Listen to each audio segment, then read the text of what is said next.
Okay, 5, 4, 3, 2, 1. And good evening, everyone. Welcome to the August meeting of the Committee of Adjustment for the Town of Tecumseh. Donna, you know who's not here? Tony's not here. You're muted, hon. You're muted. Tony Masedri's absent. Okay. So let's see, roll call. Is there any disclosure of pecuniary interest? Seeing none. Minutes will be received at the next meeting for the last meeting. Vacations have kind of done us in. It's hard to get the work done. So tonight, the agenda has an E and an F, but the order of the hearing will be the deferrals first, and then the new applications. So the first item tonight is for James Crescent. Donna, go ahead.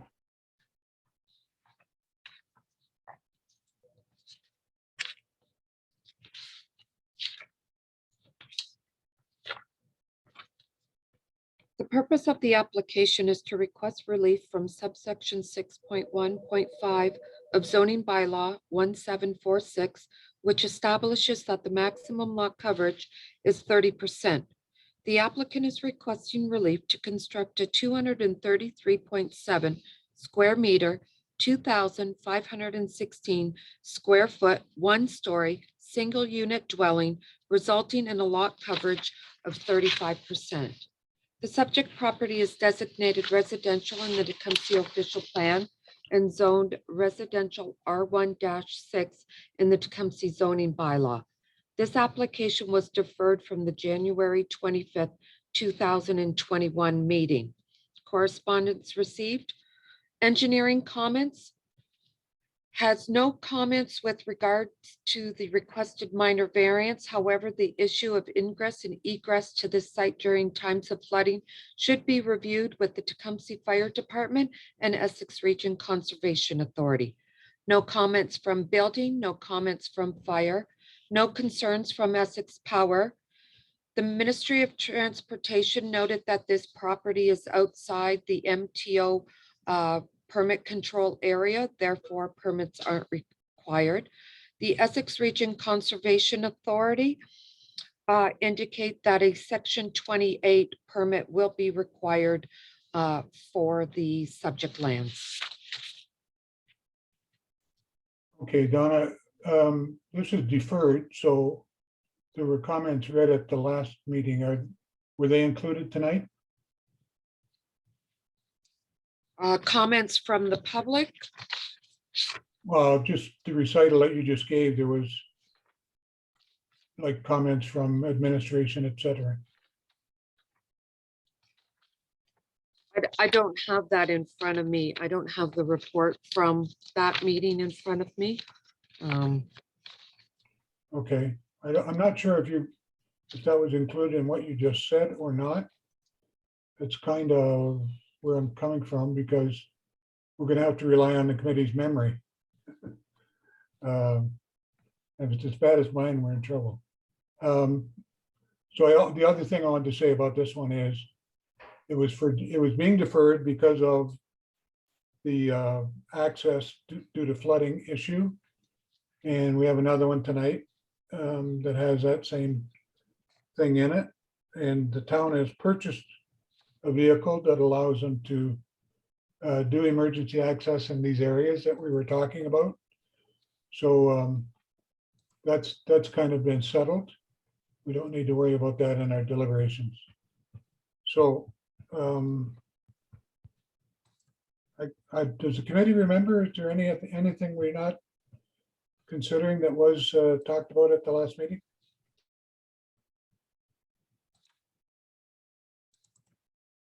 Chad?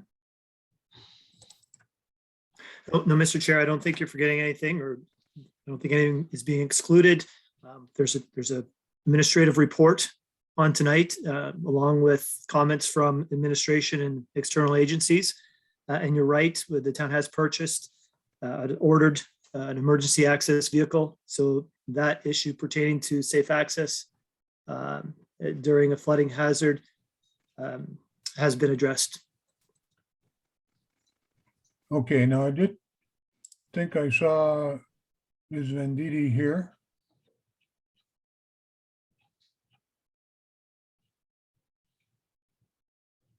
If she is, could she turn her camera on?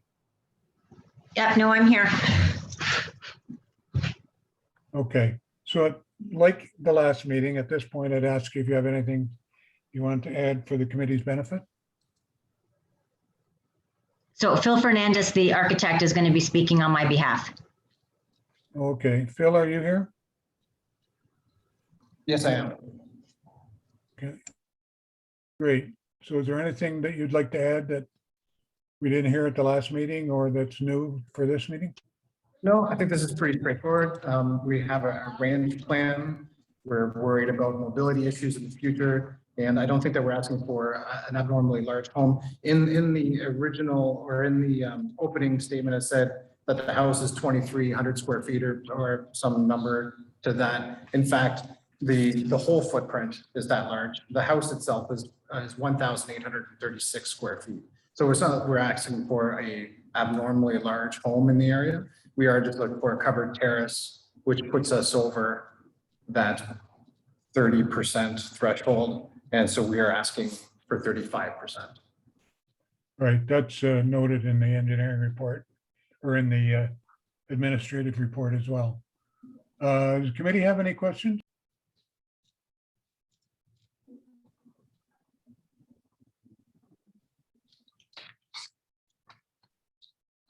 Hello? Okay, Laurie? Thanks, Mr. Chair. Good evening. A question to administration, maybe to Ms. Ferris. I thought there was a comment indicating from fire, town fire, that access is to be discussed or access is to be determined. I thought, however, in the planning report, it has been addressed. So can we get some clarification either from Donna or from Chad? Has there been contact with fire? And if so, has the comment therefore been addressed? Mr. Chair, I can handle that. Through you. Yes, the fire department has written a letter, and it's indicated it's summarized in the administrative report, noting that the purchase of this deep water vehicle has been ordered, and that the applications that had been deferred as a result of the concerns related to safe access can now go forward in the opinion of the fire chief. And that has satisfied any concerns that IRCA would have with respect to safe access. Okay, anybody else?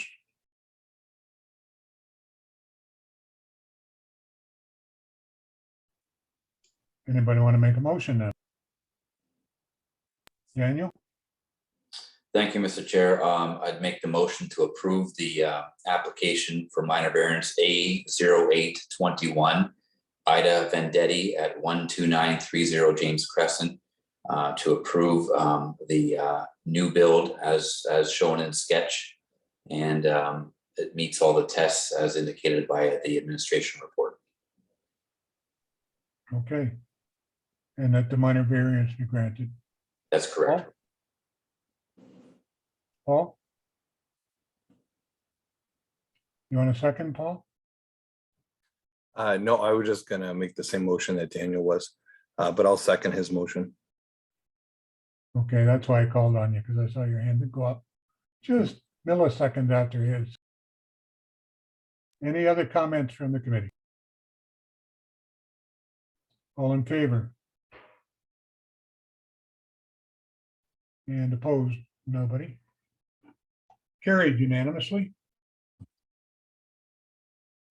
Timing, Donna? There's a 20-day appeal period from today's date. Okay, thank you, Phil. Thank you.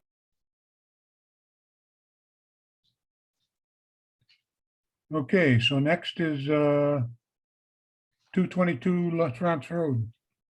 222 or 224 or, okay, Mr. Chair, I don't believe the applicants are here.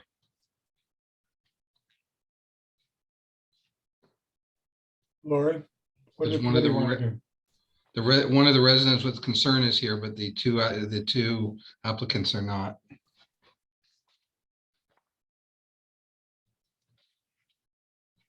Make it a tough night. I think Chad, need your help. Can we defer this then if the applicant isn't here? Mr. Chair, you can defer it. You can defer it to the end of the meeting to give the applicant an opportunity to surface in the next hour or so. You can also decide to proceed in the applicant's absence. What does the committee want to do? Paul? I'll make a motion to defer to the end of the meeting, and then from there we can make another motion to defer to the next committee's adjustments meeting, if that's if anybody will support me on that. Okay, thanks. Supported by Tom. All in favor?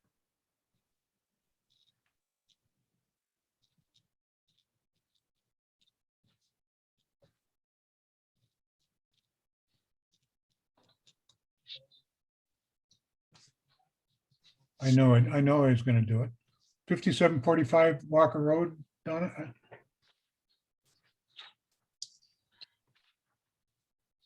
There is an agent here representing the applicant.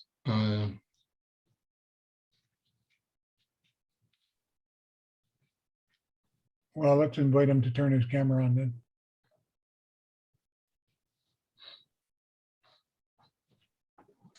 I had it on. It said the host had turned it off, so I'm not sure how you turn it back on. Yeah, I can.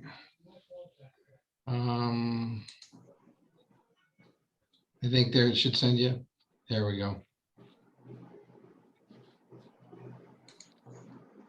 Okay, Applications for consent B1121 and B1221, and applications for minor variance A3521, A3621, and A3721, 5745 Walker Road. The purpose of the application is, one, to create Lot A, sever a vacant residential lot having a frontage of 30.48 meters, 100 feet, a depth of 56.38 meters, 185 feet, and a lot area of 1,718.7 square meters, 18,500 square feet, outlined in red on the attached sketch. Lot B, to sever a vacant residential lot having a frontage of 30.48 meters, 100 feet, a depth of 56.38 meters, 185 feet, and a lot area of 1,718.7 square meters, 18,500 square feet, outlined in green on the sketch attached. The retained parcel having a lot frontage of 74.34 meters, 243.9 feet, an irregular depth, and a total lot area of 4.8 hectares, 12 acres, outlined in blue on the sketch attached. Applications for minor variance A3521, A3621, and A3721 are being heard concurrently with this application to address the undersized minimum lot areas on the severed and retained lots. The lands are designated residential and future development in the Tecumseh official plan and zoned hamlet residential and agricultural A-33 in zoning bylaw 85-18. Comments from engineering that the owner enter into and provide the town of Tecumseh a written agreement for the reapportionment of drainage assessment for the subject lands in accordance with section 65.2 of the Ontario Drainage Act, RSO 1990 as amended, and that the associated costs of same be borne solely by the applicant. That the parcel to be retained and parcels to be severed are to be serviced with separate water supplies to the satisfaction of the Town of Tecumseh Water Department prior to the severance being finalized. That the applicant be required to provide an engineered drainage and grading plan for each severed lot and provide a legal drainage outlet for each severed lot that is secured in perpetuity to the satisfaction of the town engineer prior to the severances being finalized. That the applicant be advised that the retained and severed lots will be subject to future eighth concession sanitary sewer assessment charges when the sanitary sewers are installed in this area. No comments from building, no comments from fire. Essex Power indicates that it's not within their service area. The Ministry of Transportation noted the property is located in the MTO permit control area, and as such, the MTO permits will be required to construct residential dwellings on the severed properties. Essex Region Conservation Authority. The noted lands are subject to our development interface in wetlands and alterations to shorelines and watercourses regulations under the Conservation Authority Act, Ontario Reg 158-06. The parcel falls within the regulated area of the Washbrook Drain and Shuttleworth Drain.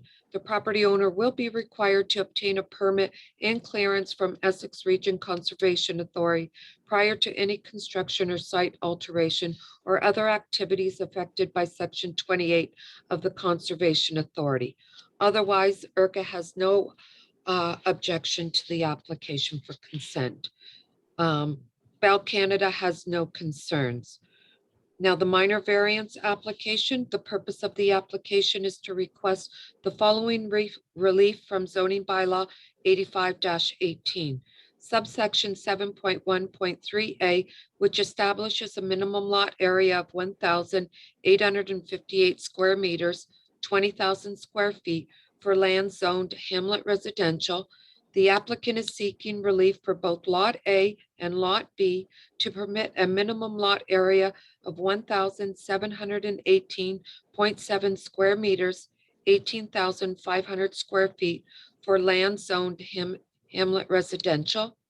Item 2, subsection 15.1.3, which establishes a minimum lot area of 19 hectares, 49.9 acres for land zoned agricultural.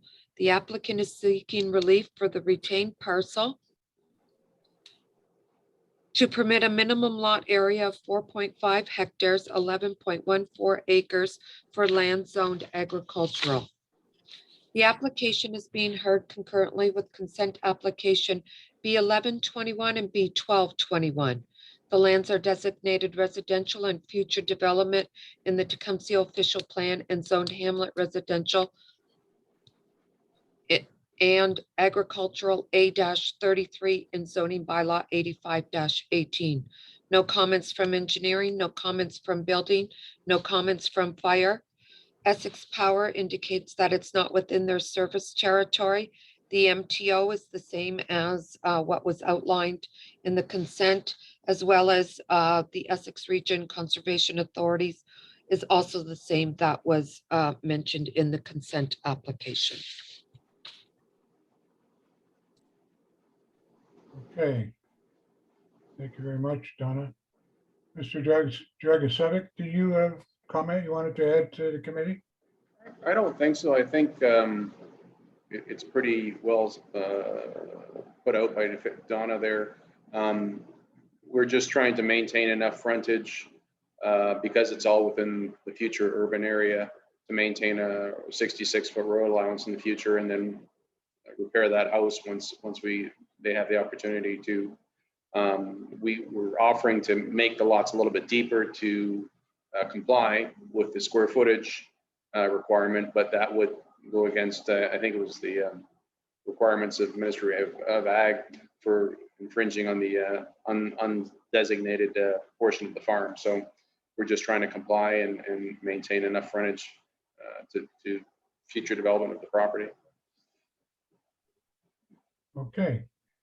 Thank you very much. Anybody have questions on this one? Thomas, Good evening, and through you, Mr. Chair, to, I guess, Mr. Dragisevich. I know you touched on the reason for the reduced lot square footage of the proposed lots,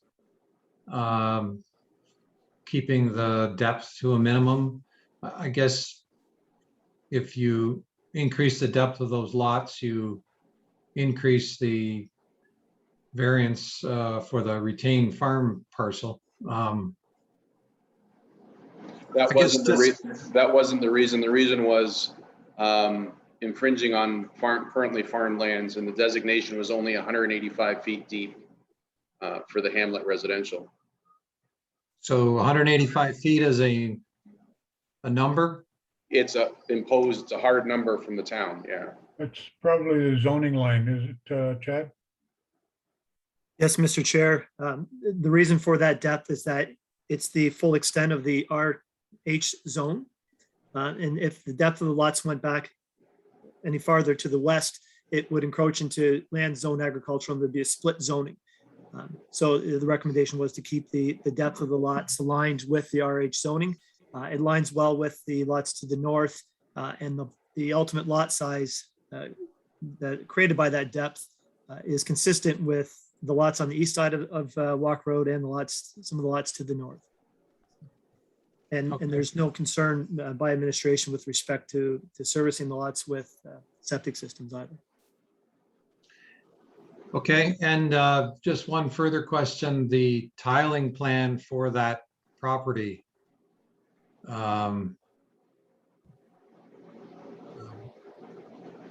I don't know if it is known, if it's tiled or where it is tiled to. I guess at time of motion, it could be added to ensure that the tiles are not, I guess, contributing to any potential flooding on that land. Well, In I terms of farm the basement. land currently. I currently farm the land, and there's no tile in that ground. There's no tiles. No, I farm it. Okay, thank you. All right, that's it for me. Anybody else? Lori? Thank you, Mr. Chair. A question to administration then, just to piggyback on Mr. Marantat's question about the zoning, or rather the depth of the lots. Even though the land that's going to be retained is zoned agricultural, could the applicant or future owner rezone the lands to match the official plan designation for residential? In other words, is the blue retained parcel subject or could be subject to future planning applications to rezone for future residential development? Mr. Jeffrey? Thank you, Mr. Chair. Through you, the lands outlined in blue also have a split zoning. And can everyone see my cursor? So yeah, the RH zone goes to this point and it extends straight south from it aligns with the rear lot lines of the proposed severed lots. The balance of this property is it's designated in a future development designation in the Tecumseh official plan, which establishes that a planning study is to be undertaken. And that study is going to be undertaken by the town over the next year. And that will ultimately determine the land use for the vacant lands. So there wouldn't be an ability to rezone anything on this property until that planning study has been undertaken. And it's determined what exactly is the best use for that property from a planning perspective. Thank you. Just furthermore, Mr. Chair, just comments on the application, the lands that are designated within, designated Hamlet residential, the lands are within the settlement area, are serviceable or could be serviced by sanitary, or rather a septic system. and really in line with the surrounding neighborhood. And for those reasons, I think it's a great application. For further questions or comments from me, I don't have any, but would be prepared to make a motion when ready. We'll give the rest of the committee a chance to. Paul,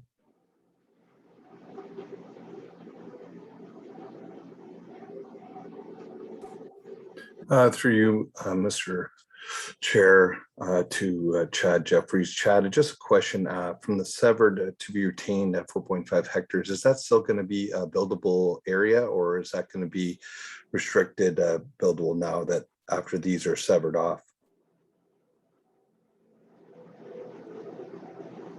So through Mr. Chair, the property right now, you could build a farm related building on this property, with the exception of significant farm structures as a result of a recent rezoning to put it into a defined area zone.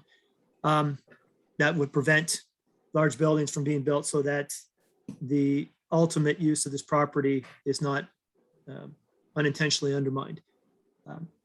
There cannot be another dwelling built on the property. There's an existing dwelling located in this area. So if that's your concern, that another dwelling could be built on the blue, that's not possible under the current zoning framework.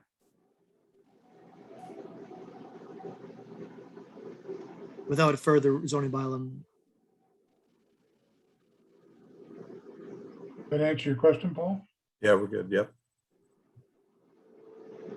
Okay, anybody else? Okay, Lori, I think you're up. There we go.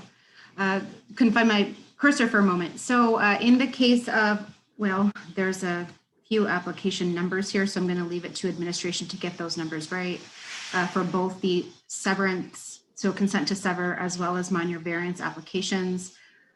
Seeing as the minor variance meets the 4 tests, seeing as the application for consent is in keeping with good planning, I would move to approve both the applications with the recommended conditions as set forward in the planning report.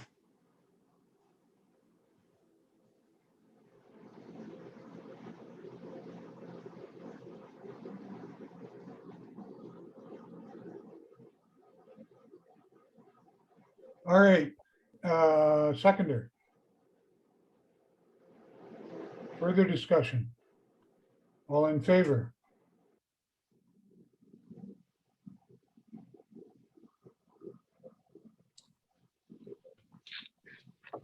You're on mute, Tom. It was bound to happen. Thank you, Mr. Dragicevic. Thank you very much for your time.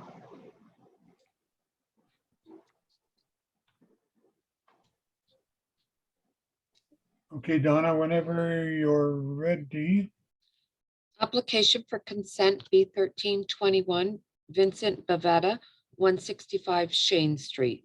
The purpose of the application is to request consent to sever a vacant residential lot having a frontage of 16.8 meters, 55 feet, a depth of 51.8 meters, 170 feet, and a lot area of 868.6 square meters, 9,350 square feet, identified as Part 2 and outlined in red on the attached sketch. The proposed retained lot containing an existing dwelling and accessory building will have a frontage of 22.7 meters, 74.63 feet, a depth of 51.8 meters, 170 feet, and a lot area of 1,185.7 square meters, 12,763 square feet, identified as Part 1 and outlined in green on the attached sketch. The property is designated residential in the Tecumseh official plan and zoned residential R3-3 in the zoning bylaw 1746. As a condition of consent, the proposed severed and retained lots will require a zoning bylaw amendment in order to remove the currently permitted use of the automobile body repair shop. Correspondence received are as follows.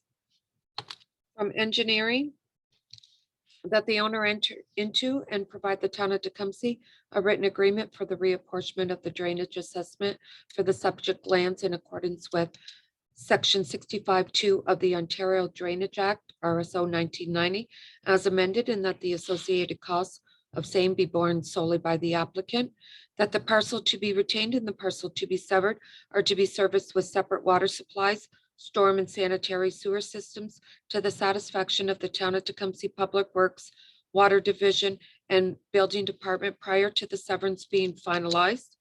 The owner at 165 Shane Street, the parcel to be retained, is to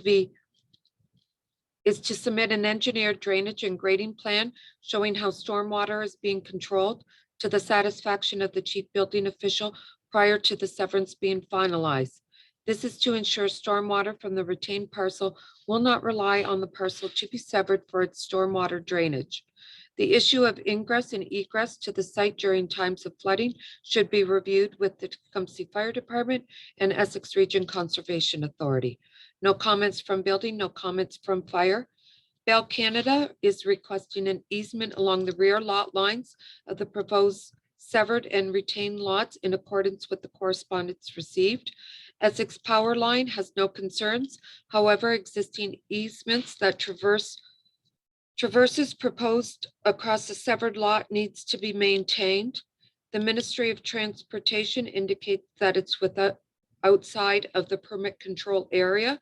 Therefore, permits are not required. Essex Region Conservation Authority notes that it's subject to their development, interface and wetland and alterations to shoreline and water courses regulations under the Conservation Authorities Act. The parcel falls within the regulated area of Lake St. Clair. The property owner will be required to obtain a permit and/or clearance from Essex Region Conservation Authority under Section 28 of the Conservation Authority Act. Upon review of the application and available background information, we note that the low-lying nature of the roadway may result in excess water over the road during a 1 in 100-year flood event. The municipality must confirm through applicable emergency services that they have the ability to safely access this area during the flood events in order to fulfill the municipality's responsibility under Section 3.17 of the Provincial Policy Statement 2020. Additionally, that the applicant must obtain a Section 28 permit from IRCA prior to undertaking the development on the site.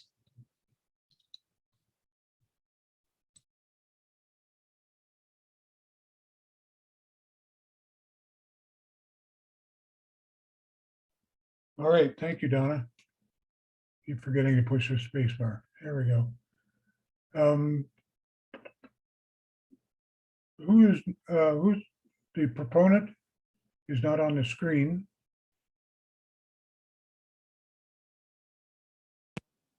Okay.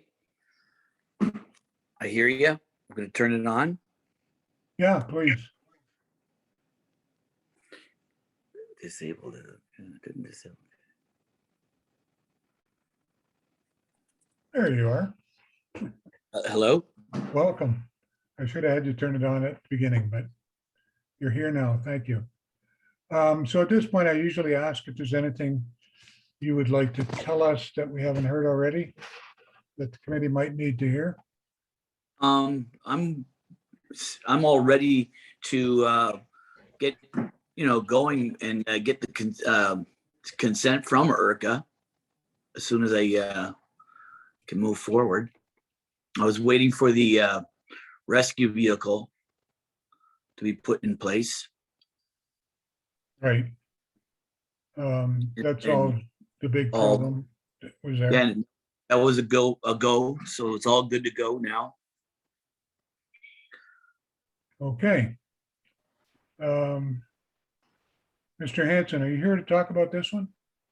Yes. Are you a neighbor or? No, I'm the applicant. Oh, sorry. Welcome. Welcome to you too. Thank you. Does anybody on the committee have a question? The applicant for my property? I was asking the committee Oh, if anybody on the committee has a question.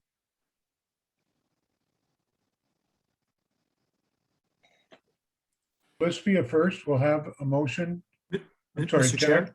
Yeah. Mr. Bavetta is the applicant on this application? yes. John, Oh, perhaps. I Yeah, thought sorry. Mr. Hanson said he was the applicant. I thought you Mr. were talking about Hayes- another case, Hasten. Mr. Haston is with respect to application A4021 on Aloha Drive, not this Oh, application, okay. not the consent application that the committee is speaking about right now. Okay. So he'll be back. Anybody else? Tom? Yes, through you, Mr. Chair, maybe I missed something here. So what is the access to the existing structure behind 165? What will be the access?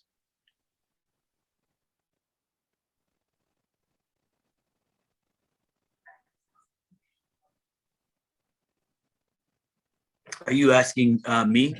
Yeah, I think that's for you, Mr. Bavetta. Okay, yes. The access to the new proposed home, Yes, it will be off of Shane to the south side. If you're asking about where the garage will be, driveway. And the home will be basically centered within that lot. and where will the driveway be for the retained portion? Oh, it would be the existing driveway. But also, there will be a driveway going alongside the two lot, the lot lines. It'll be just a pathway to get into the garage door. So there will be, Coming straight down to the street. so there will be two drive openings on that property, two street openings? One that's already there that is cemented right now for the 165. And then there will be a new driveway for, I think would probably be there, it's 165, then there's 185 is on the corner. I'm just assuming it might be 175. So there'll be a driveway going to the new home. And then in between a driveway, a single car pathway going to the garage door on the side there. I have two garage doors when it was the automotive repair shop. And now we're going to eliminate the automobile repair shop and just going to be kind of a hobby style garage. Okay, so my question is to maybe Chad, is there two driveways permitted under this residential area? Yeah, through you, Mr. Chair, a second driveway is permitted. It would have to be 1.5 feet from the lot line, off the lot line. Okay, all right, thank you. Does that give administration pause about the use in the back, even though the automobile repair stuff is supposed to be deleted?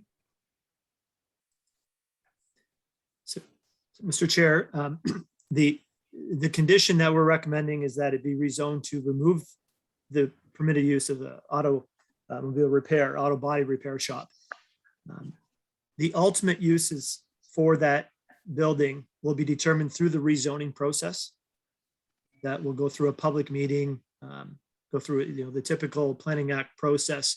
And before council, Mr. Rivetta will meet with administration. We have met a number of times already over the past couple of years in this property to discuss the ultimate use for that building. And he is desirous of having a list of uses that would be considered compatible with the surrounding neighborhood. But the one use that administration can't recommend remaining, of course, is the auto body repair shop. And it's my understanding that the surrounding neighborhood is pleased that that use will be removed, and that the severance is involving a future single unit dwelling to be constructed on the severed lot. But there's still opportunity for some uses that can be considered compatible within that accessory structure. So through that rezoning, that's a condition of severance. Those uses will be determined. Okay, good. That's good. Gives the committee some level of comfort that there will be oversight on the eventual use. Anybody else have a question? Anybody want to make a motion? Oh, Make a motion to approve the application B13-21 on condition that they remove the use of the auto body repair shop, and the uses be compatible, like Mr. Jeffries was saying, to that of the surrounding and nature on the conditions. okay. Thanks, Paul. I think there's a list of conditions besides the rezoning. So Right. they're all included, Paul? That's correct, yes. Okay, Daniel, that's a seconder? That's correct. Okay, all in favor? Opposed, carried.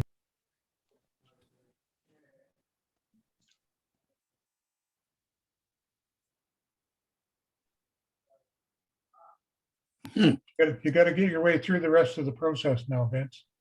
Okay, thank you. Is it, well, hopefully the town of Tecumseh helps me through it. I'll I'm sure they assist you will. They're with pretty that. good people there. You got that right. Thank you very much. Okay, thanks. Have a good night. 12062 Riverside Drive, Donna. Application for consent B1421, Karen Joan Howard, 12062 and 12070 Riverside Drive. The purpose of the application is to request consent to sever a vacant residential lot having a frontage of 14.19 meters, 46.6 feet, and a regular depth and an approximate lot area of 1,190 square meters, 12,809 square feet, outlined in red on the attached sketch. The proposed retained lot containing an existing dwelling has a frontage of 28 meters, 91.9 feet, an irregular depth, and an approximate lot area of 2,192.8 square meters, 0.54 acres, outlined in green on the attached sketch. The lands are designated residential in the Tecumseh official plan and zoned R1 in the Tecumseh zoning bylaw. The following are correspondence received. The engineering department that the owner enter into and provide the town of Tecumseh a written agreement for the reapportionment of drainage assessment for the subject land in accordance with section 65(2) of the Ontario Drainage Act, RSO 1990, as amended, and that the associated costs of same be borne solely by the applicant, that the parcel to be retained and the parcel to be severed are to be serviced with separate water supplies, storm and sanitary sewer systems to the satisfaction of the town of Tecumseh Public Works, Water Division, and Building Department prior to the severance being finalized. The owner of 12062 Riverside Drive, the parcel to be retained, is to submit an engineered drainage and grading plan showing how stormwater is being controlled to the satisfaction of the chief building official prior to the severance being finalized. This is to ensure that stormwater from the retained parcel will not rely on the parcel to be severed for its stormwater drainage. No comments from building, no comments from fire, no concerns from Essex Power. The property is located outside the MTO permit control area. As such, the MTO does not require a permit in this area. No concerns from Bell Canada and Essex Region Conservation Authority indicated that it is subject to their development interface with wetlands and alterations to shorelines and watercourses regulation. The parcel falls within the regulated area of Lake St. Clair. The property owner will be required to obtain a permit under Section 28 of the Conservation Act. In addition, upon review of the application and available background information, they note the low-lying nature of the roadway may result in excessive water over the road during a 100-year flood event. The municipality must confirm through applicable emergency services that have the availability to safely access this area during flooding events. And this fulfills the municipality's responsibilities under the section of the provincial policy statement. Additionally, applicants must obtain a Section 28 permit from IRCA prior to undertaking any development of the site. Okay, thanks, Donna.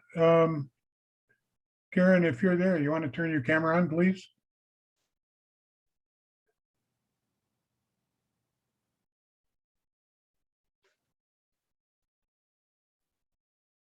Okay. Karen, are you within earshot? Yeah, I'm here. There you are. Okay. Yeah.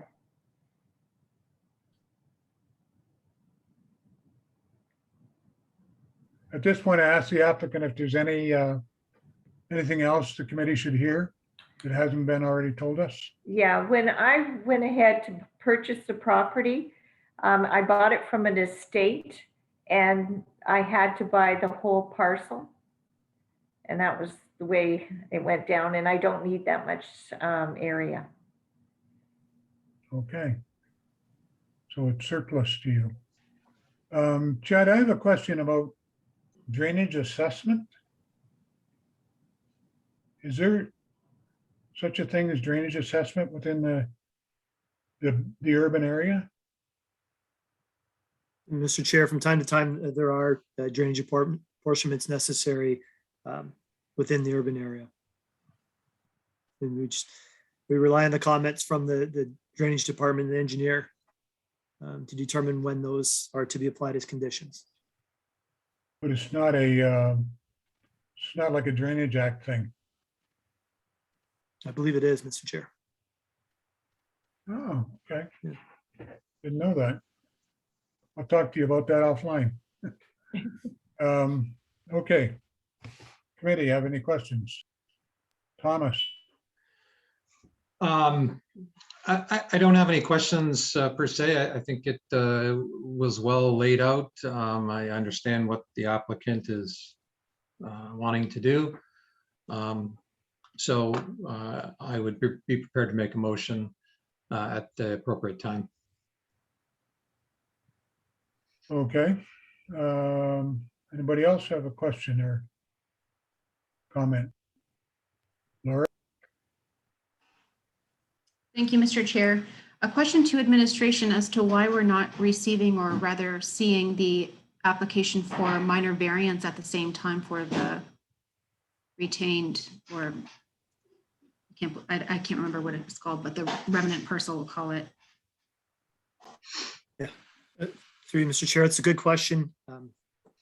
From time to time, we advise the applicants or to at least consider not putting forward both the severance and variance application at the same time in the event that the severance application is denied because it's a rather substantial application fee that's at risk. So we, in certain circumstances, we ask that you go forward with the severance. Once the severance is approved, it's made a condition of the severance to get the variance.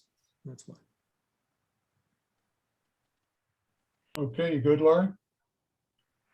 All right, anybody else?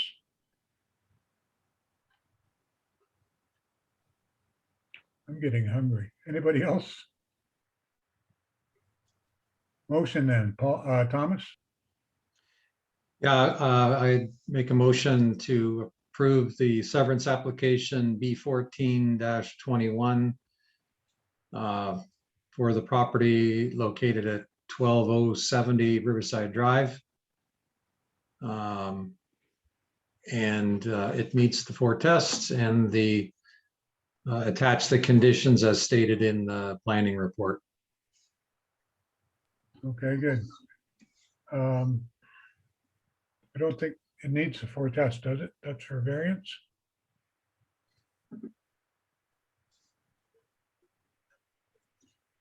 I don't know. We'll let Donna sort it out. Seconder.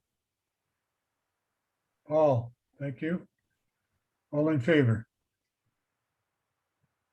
Thank you. Unanimous. Donna? 20-day appeal period from the time that they're given notice. Okay, right. Thank you. Thank you, Ms. Howard. Okay, thank you. So whenever you're ready, and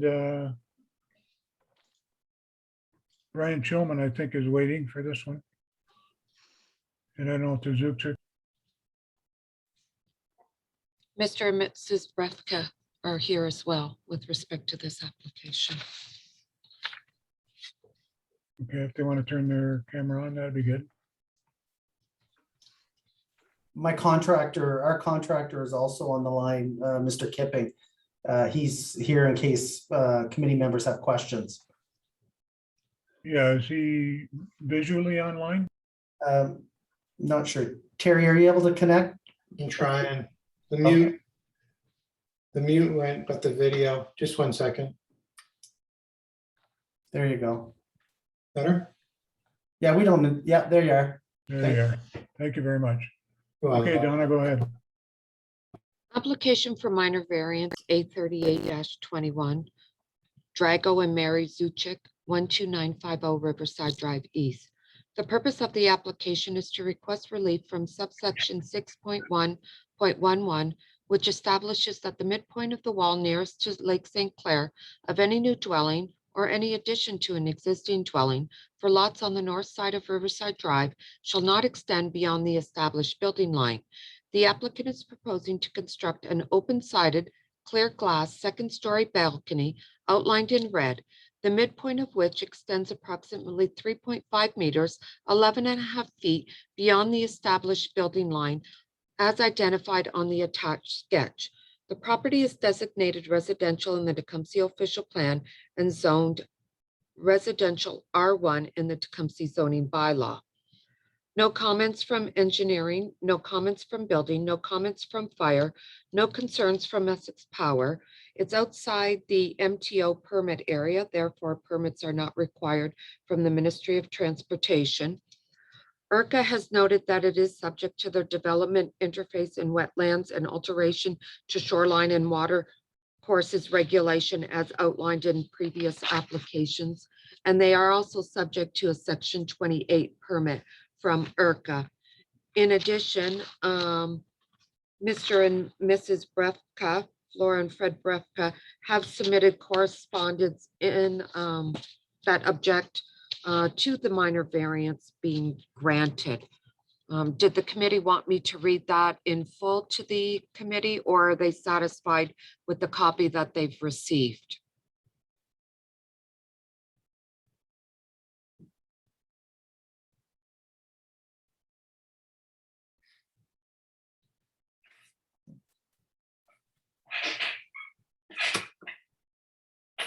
Do you want me to read it out loud, Tom?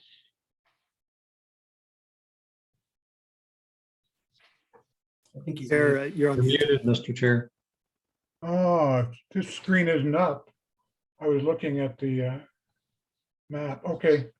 Yes, please, Donna. Okay, There very may be good. others. There may be others listening. All right, very good.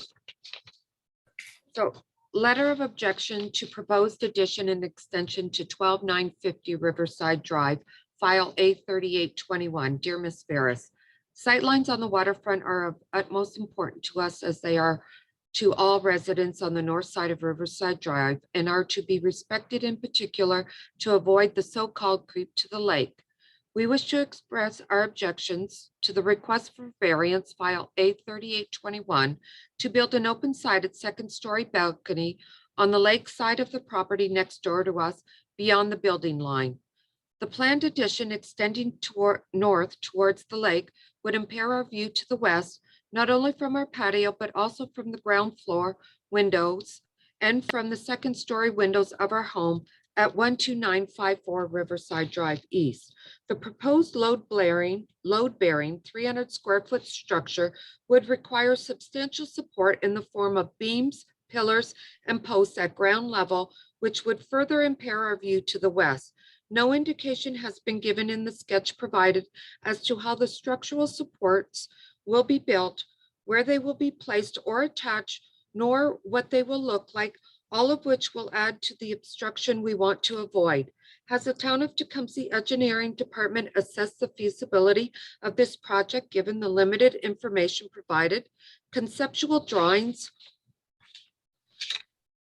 of the project or an artist's rendering of what the structure would look like on completion would be helpful in determining the level of obstruction we hope to avoid.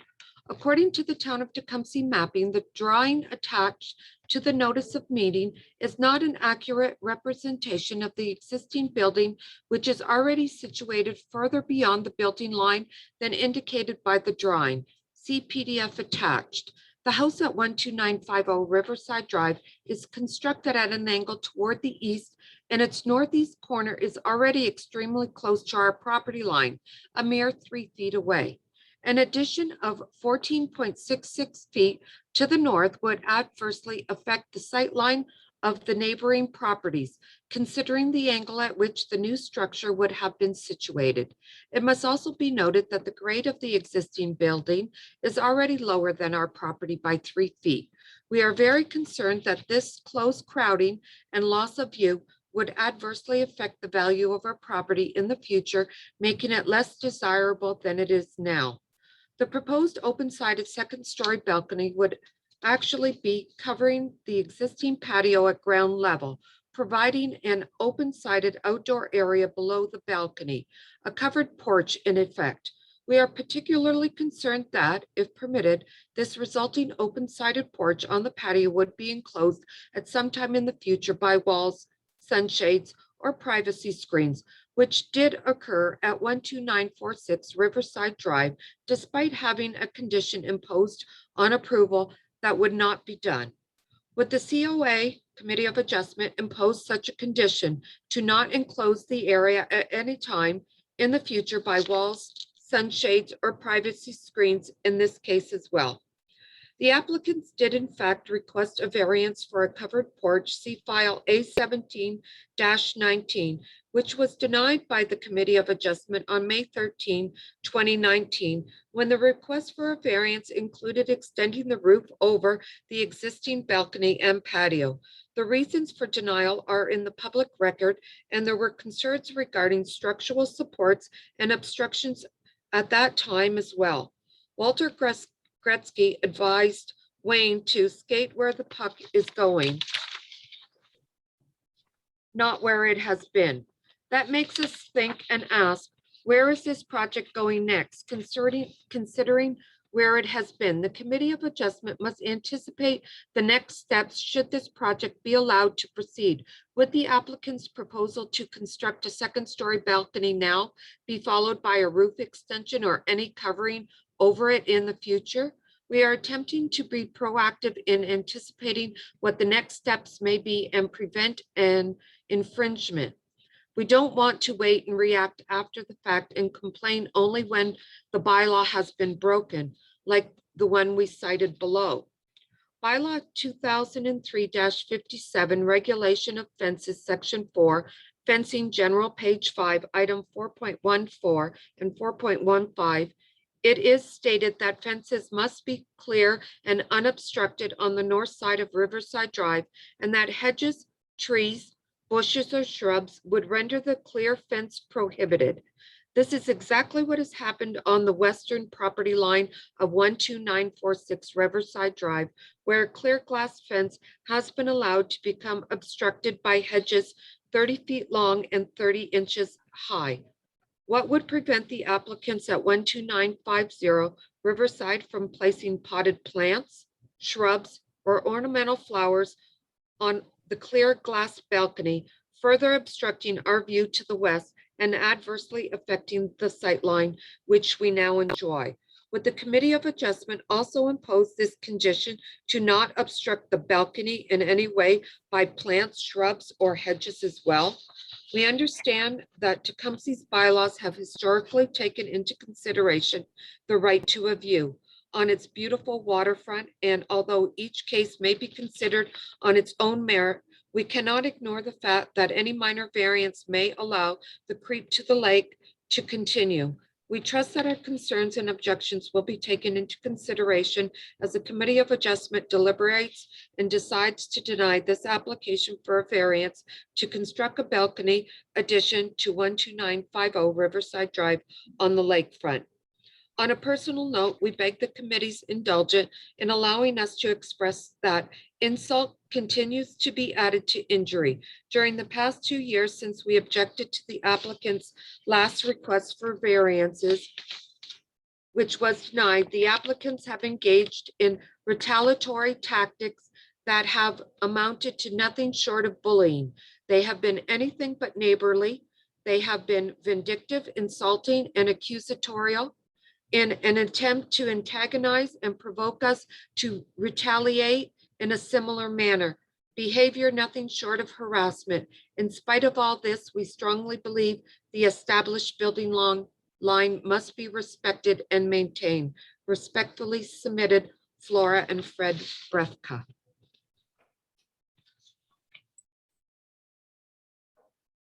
Okay, I gotta get my, okay. To back on my screen here. Okay, Terry, do you have a comment as well? I was gonna make submissions on behalf of the applicant, Mr. Chair. Brian Chilman. Yeah, okay, I just want to get all the, who is Terry with? Is he? Terry is with us as well. He is the contractor building the proposed deck. So he'll be here if you have any questions. Okay, thank you. So you're quite right, Brian. Do you have anything you'd like to add or say in rebuttal or? I do. Thank you, Mr. Chair, and to committee members. I think I know most of you. My name is Brian Chilman. I'm here today representing Drago and Mary Zuchik, who are the owners of the subject property. And some of you, and you heard about it in the letter that was just read, and you also heard about it in the planner's report when you read that this, you may recognize this address as there was an application that was made previously. It was back in 2019. That application was denied by the committee. But since that time, and I'm going to suggest almost 2 years ago, we've been working with the town, with our contractor, and we proposed a number of changes and revisions to the project that the landowner has really agreed to do to take into consideration comments received during the last application process. So what is being proposed today? My clients are now proposing to build a second story, a deck off of the second story of their 2-story residence. It's an open air deck. So the proposed roof to that deck has been removed, and that was an issue in the 2019 application. We are now proposing a transparent railing. So the railing is going to be glass. It's going to be see-through. And again, the railing was an issue during the last process. So we've changed that. Also, as was suggested during the last process, and I think this came from the town directly, part of the proposed deck is now cantilevered. And what that means is it's either fixed or supported at one end. I had to look that up because I'm not a builder, but a cantilevered system is that underneath the cantilevered portion of the deck, there'll be no supporting poles. It'll all be supported from the end that it connects. So in this case, the 6.6 feet furthest from the house, there'll be no supporting columns or poles underneath that. So there'll be nothing beyond the established building line that will interfere with sight lines from the main level under that portion. For the part that's not cantilevered, so we're talking about the 8 feet of the 14.6 feet. So the 8 feet closest to the house, That part will not be cantilevered, but we've been able to design through Terry a support system that now will involve only two poles. I'm not going to even call them columns because they're 3.5 inches by 3.5 inches. They're steel poles, and they are going to support the uncantilevered portion of the deck. So they'll be 8 feet from the house. There'll only be 2 of them. The last application had 3 of them, and only 1 of them will be located outside of the established sightline. So I'm going to ask this committee, when considering this application, to consider a few things. You've heard through Ms. Ferris, she's read Mr. and Mrs. Brefka's letter. They claim that there will be, let's start with the impact view on the 2nd story. It's glass now, so there'll be it's a glass wall deck, which is see-through.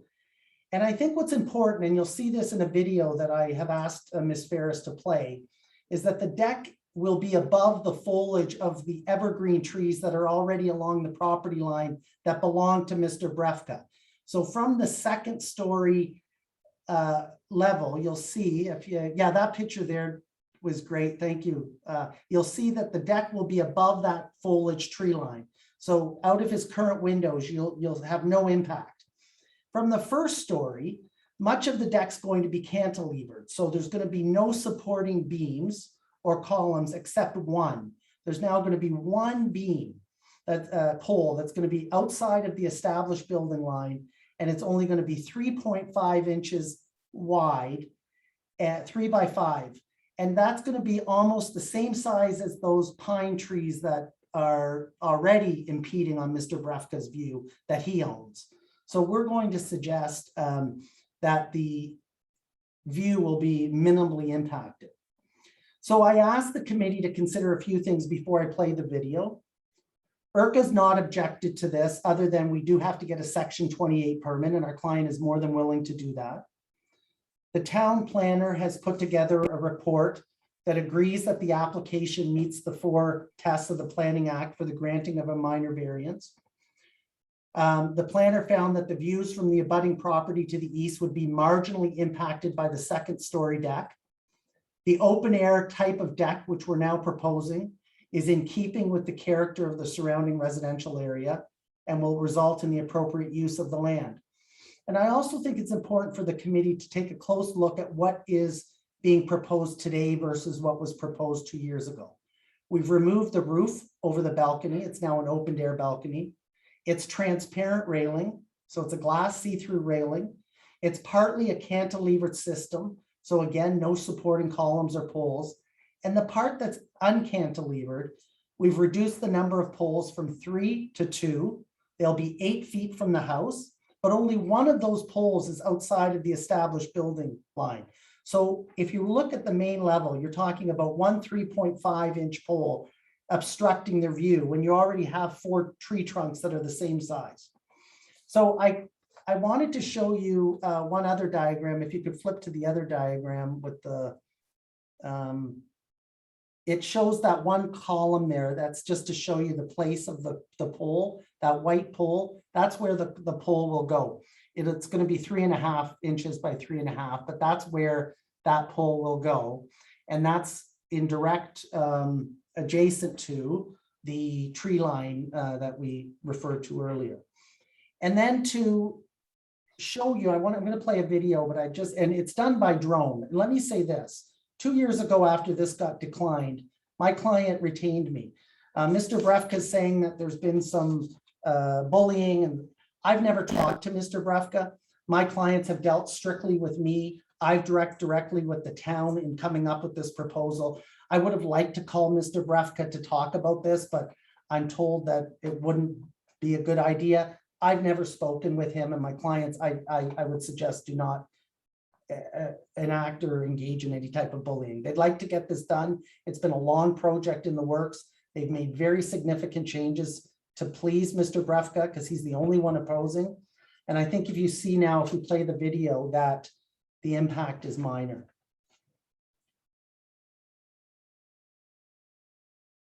And this was done by a video drone. So right above, right below there now is Mr. Brefka's property. Is that, yes? And you'll see the 4 pine trees that are there. Yeah, right there. And you'll see that just from the video, the second story of the deck is going to be above that foliage line. And you're going to have 1 3.5 pole that's going to be viewed from the main level, which is going to be behind those 4 pines.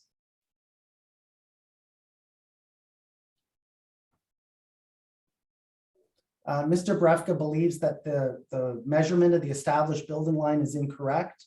I've worked through that with the town. We're quite comfortable with, I mean, the house situation is how the house is situated, if it's on an angle or not, but the sight line has been calculated appropriately.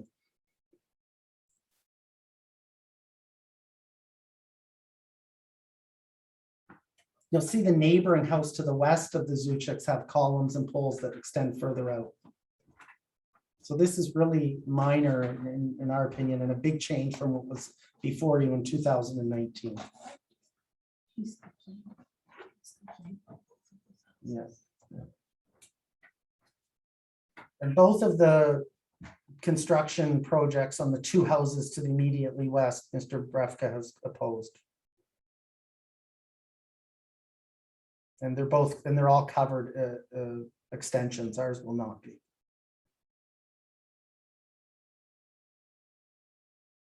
So it's hard to see through that video that a second story would impact his view at all, given the current tree line. Okay. So with that, I'm here for questions. The Zuchiks are here for questions, as well as Mr. Kipping, if there's any specific question. Okay, thanks very much. Didn't know we were going to the movies. I wasn't sure the best way to show you the view. Yeah. I don't know, Mr. Brefka, your report, your letter, your objection letter was fairly lengthy and fairly complete. I hesitate to call on you because I don't want you to repeat everything you said in that letter. If you've got anything new, let us know. Yes, I have something new. And this 3.5 column, what you're talking about, to come out with a balcony of that size, roughly 300 square feet, it needs to be supported from underneath. By building law, that square footage needs to be capable of carrying 8 to 16 tons of weight.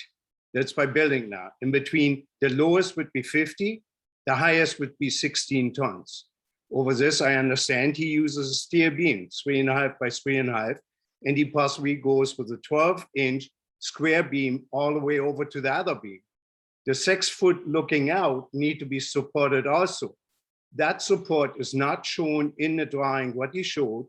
The drone is not showing anything from our view level. It is showing from the air. Yes, we have the evergreen trees there, and the evergreen trees are clipped up so high that it's above their balcony. If they would sit on their balcony, they can look out. The reason for objection is coming out so far, there is no guarantee that it would be covered from underneath or even above. And I leave it like that. It's up to the committee to decide. And engineering obviously took everything in consideration. A cantilever of that size needs a big, big support. Okay, thanks, Mr. Brefka. I assume that you have an architect designing this, Brian? Yes, we do. And we have, Mr. Kipping, did you want to speak to that or? I can assure you that everything will comply with the Ontario Building Code. Yeah, and you have insurance? Of course we do. Okay. Any questions from the committee, please? Thomas? Yes, thank you. Through you, Mr. Chair, I see on the plan view for the balcony that it encroaches on the side yard setback to, I guess, what amounts to the same extent that the house currently does. Is that something that would require a variance as well? I'm I not think sure. that was for you, Chad. The side yard is it's a 1.2 meter side yard. 4 feet. So that, that, my understanding is that it's not within that 4 feet setback. I'm looking at a dimension here. I'm not sure who generated it, but it says 3.74 to the corner of the cantilevered portion of the deck. But it doesn't go beyond where the house is.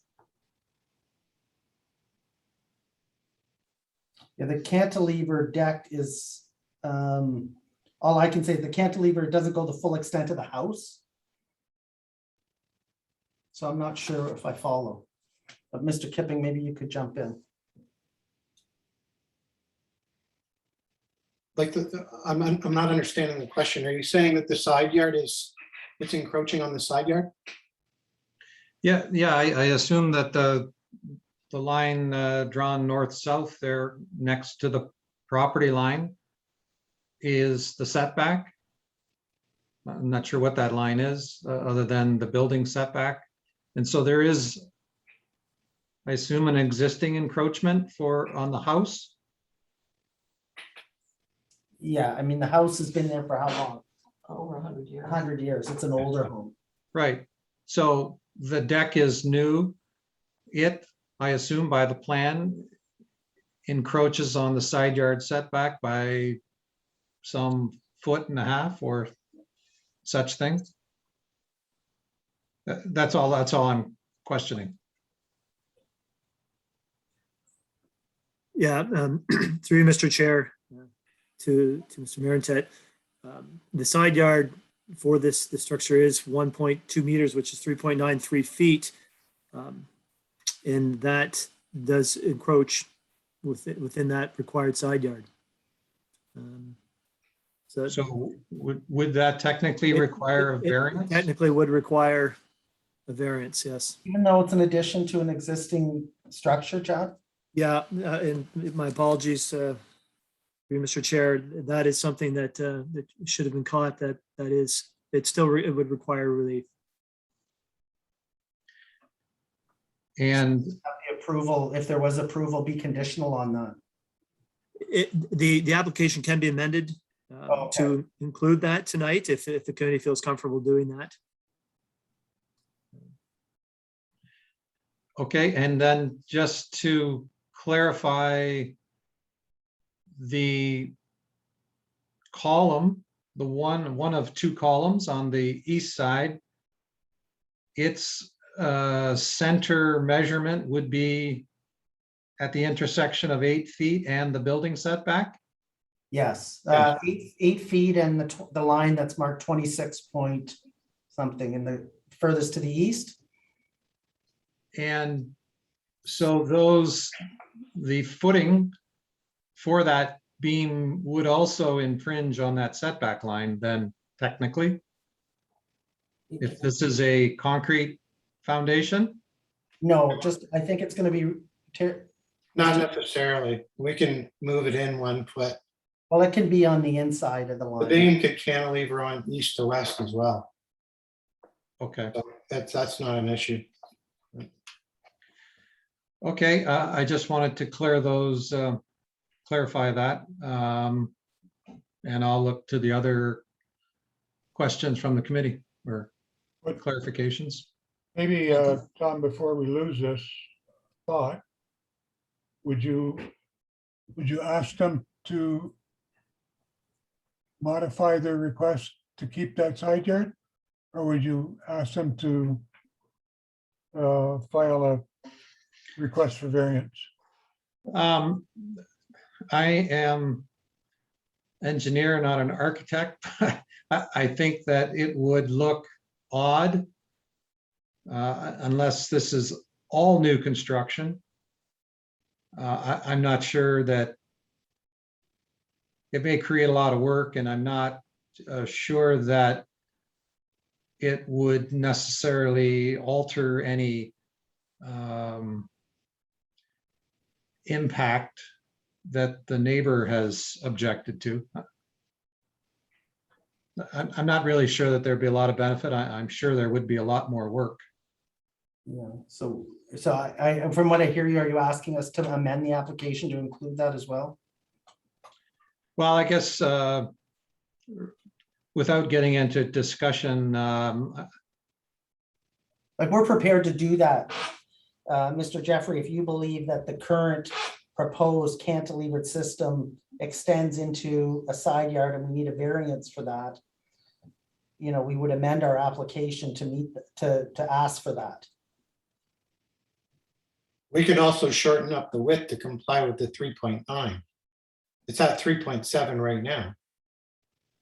I mean, we could, Yes. we could literally move that in 6 inches and meet the requirement.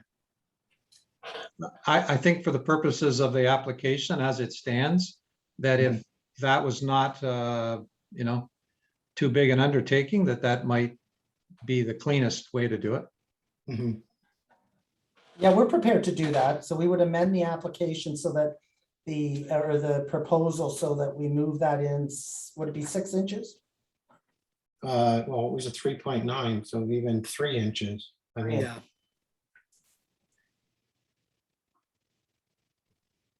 Yeah, so it's 3.74, so we would have to move it to 3.9 inches, and then we wouldn't be outside of the current setback requirement such that we need a further variance. right. We're prepared to do that.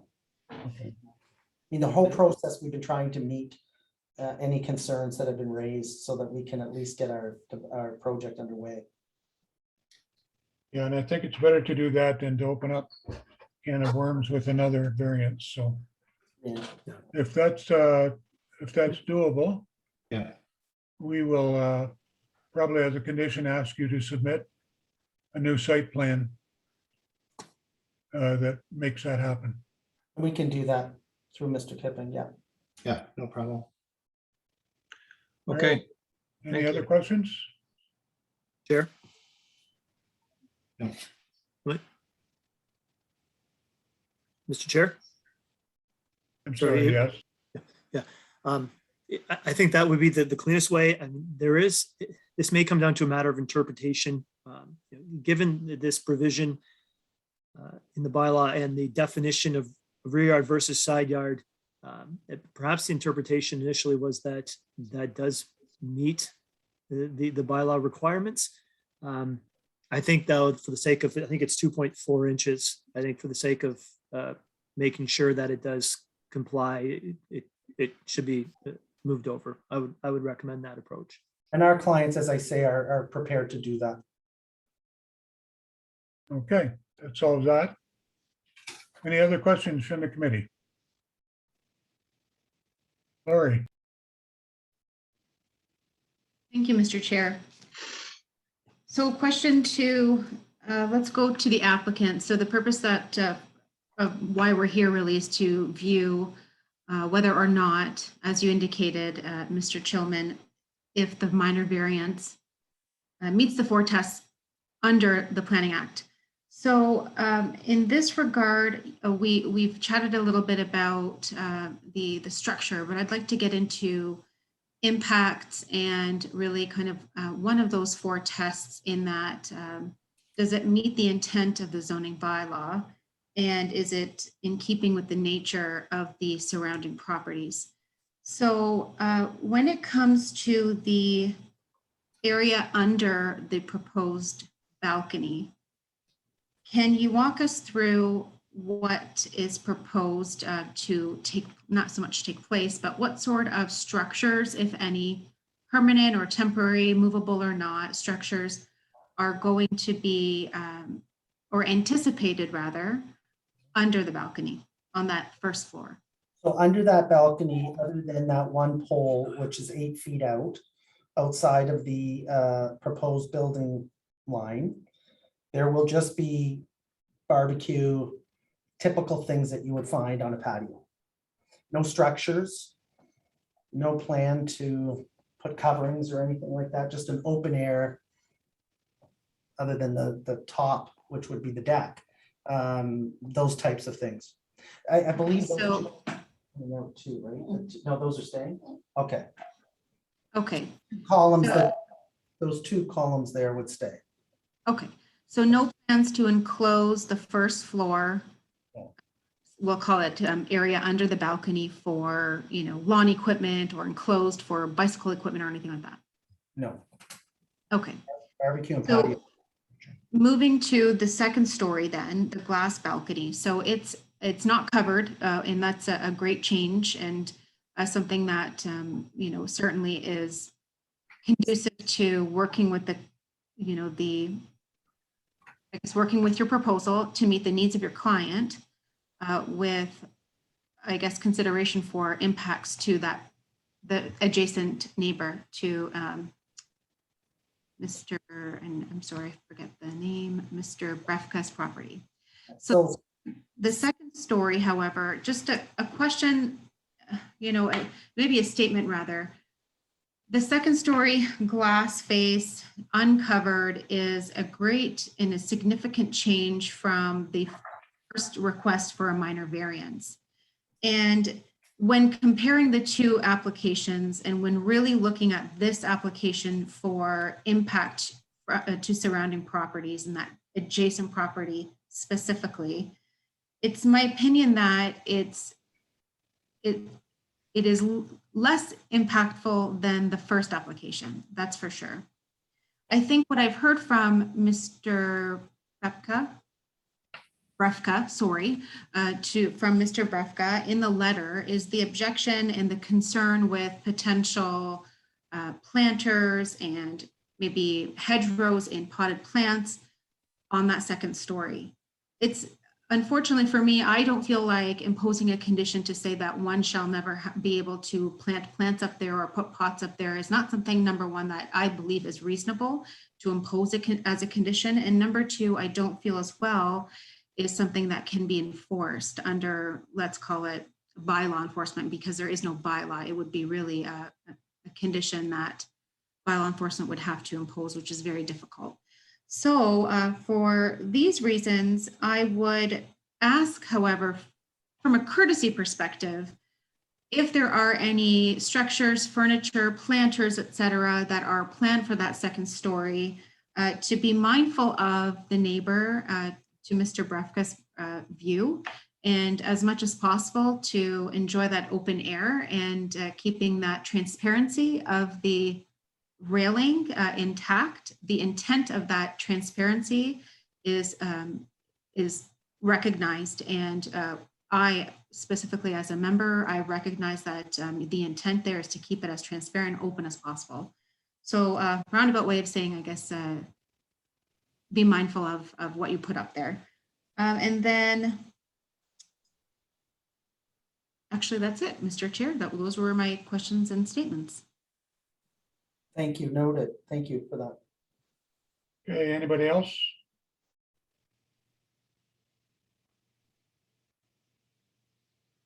I don't see any activity. So I'm calling for a motion if you want to make one.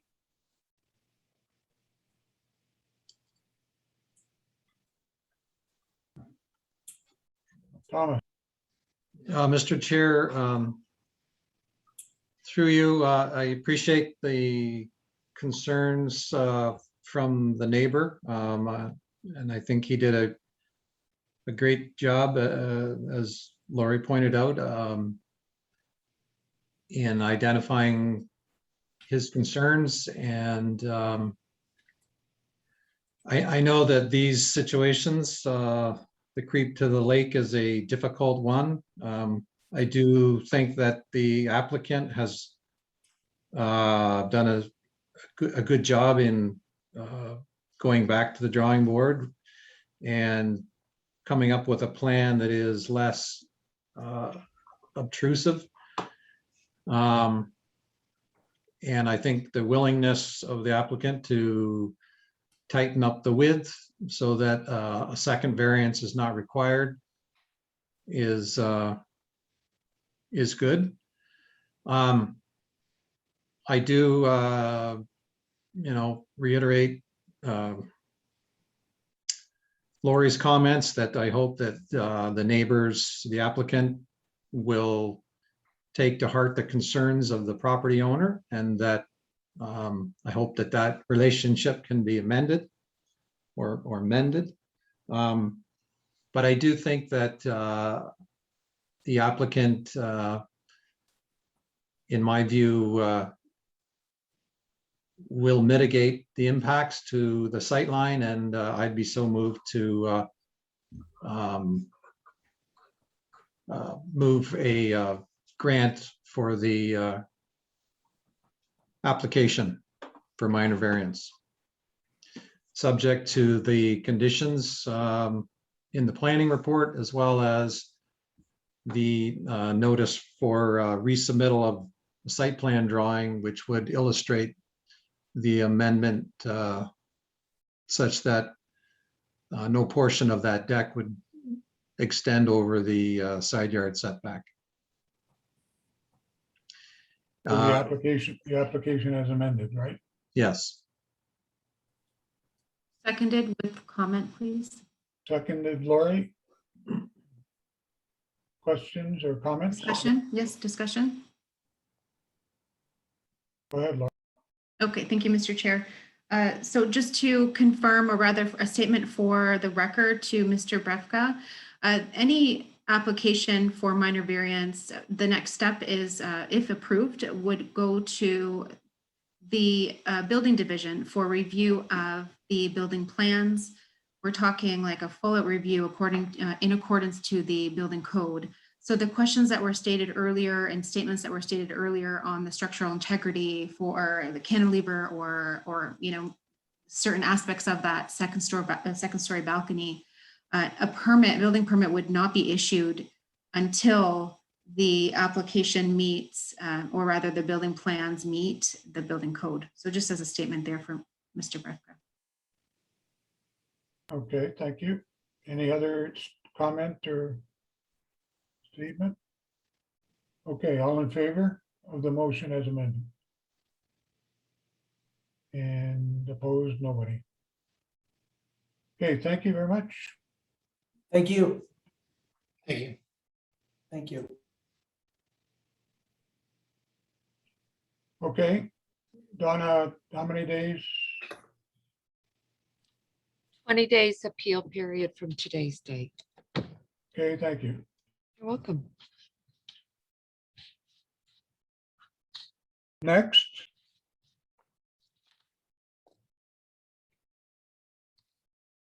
Is everybody ready? Application for minor variance A3921, Danny and Dominica Bachara, 1732 Les Bronx Road. The purpose of the application is to request relief from subsection 5.27.1 DI of zoning bylaw 85-18, which establishes that accessory buildings in residential zones shall not exceed 10% of the total lot area or 90 square meters, 969 square feet in area, whichever is the lesser, and no individual accessory building or structure shall exceed 70 square meters, 753 square feet in area.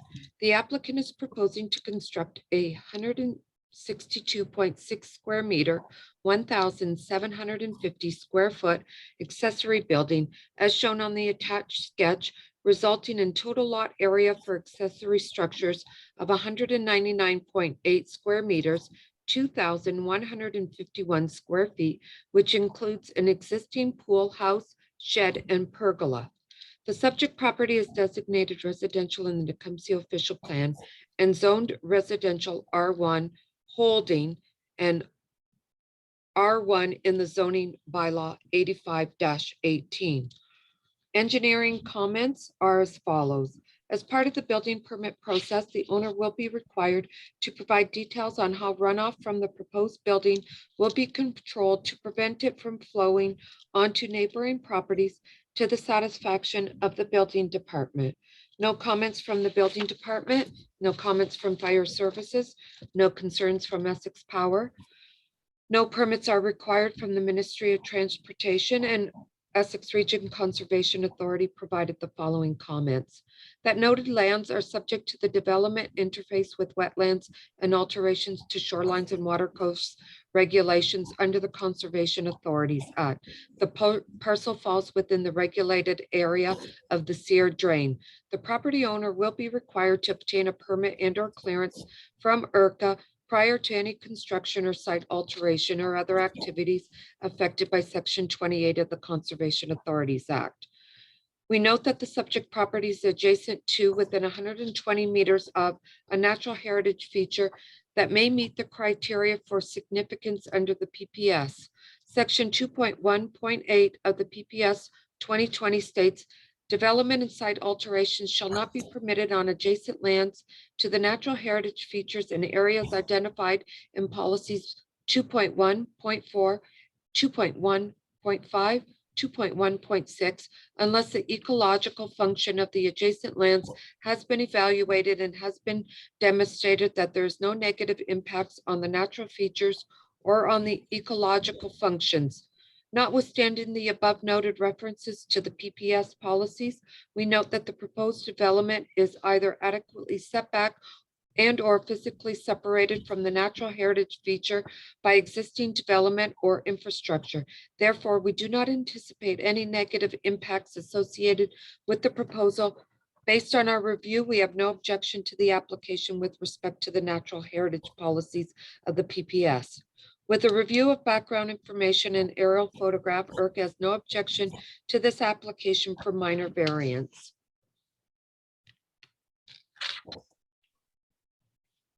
And Okay, that's it. thank you, Donna. Danny, do you have any comment? You're kind of getting cut off right at the beard. I can't get any taller. Hold on. Let's see if okay. There you go. How's that? There is a whole head there. Thank you. No comments at all. Comments? Committee have any questions? It is a large building. Lori.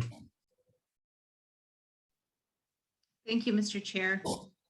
So when reviewing the application, and similar to any other application, I always think about what the intent is and why or why not the actual regulation cannot be met.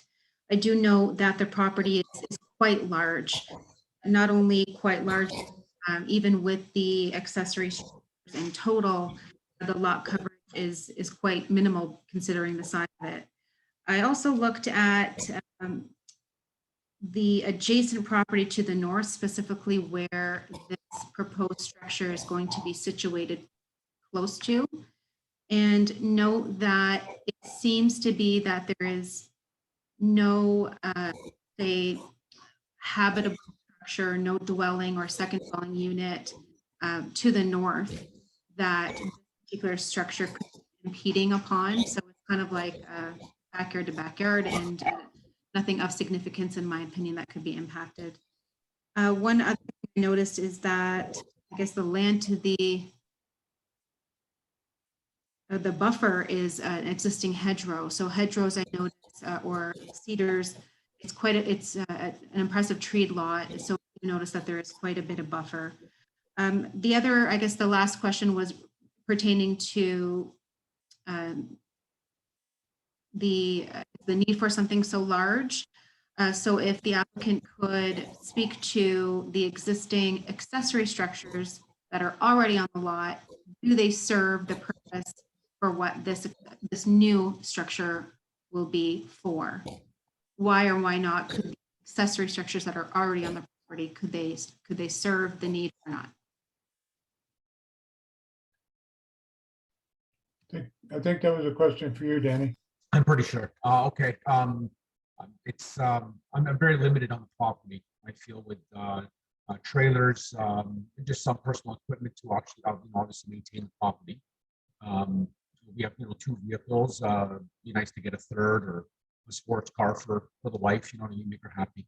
somewhere to park it, kids' bikes. I just feel like I'm getting very limited and restrained in the garage that's attached to the home. It's just piling up, just ladders and lawnmowers and and so on. So and then there's the outdoor chairs and all your outdoor seating and stuff for storage for winter, and it just takes up a lot of room. So I just want to get a little more comfort and just get out of the elements. Trailers as well. I mean, I have other trailers and the four-wheelers for the kids and stuff. So that's the whole idea. Make it a little more comfortable. Okay, thank you. Last question to administration then. I noted in the report, Mr. Jeffrey, that there is some future development and I guess land behind the property. Does this application, in your opinion, impact any development in the future?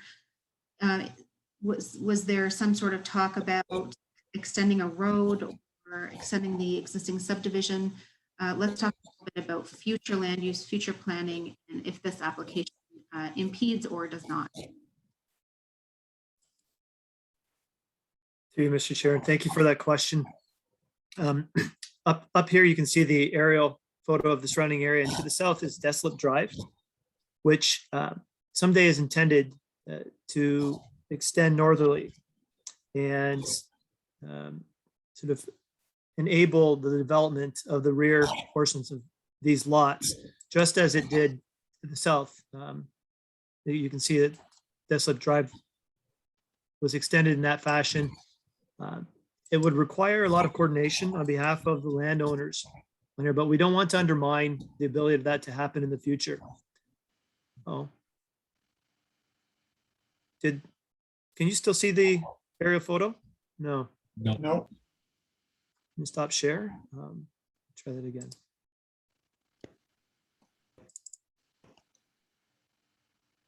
Wow. Okay, I'm not sure what's going on. It's asking me to sign in. And try one more time. It may have timed out on your chat because you had it open too long. Okay, so I might need to sign back in. That's correct. Okay, thank you.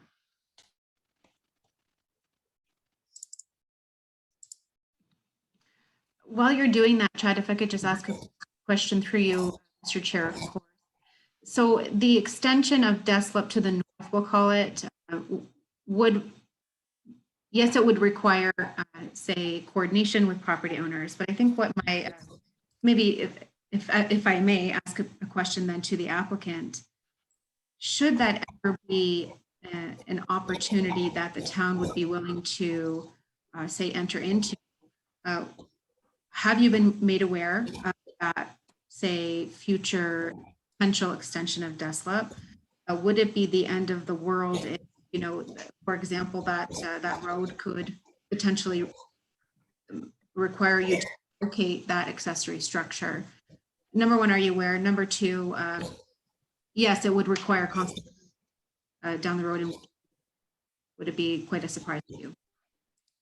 I wasn't aware that any developments going on or any roads were getting extended. Okay, so to Chad then, what is the likelihood of that even happening?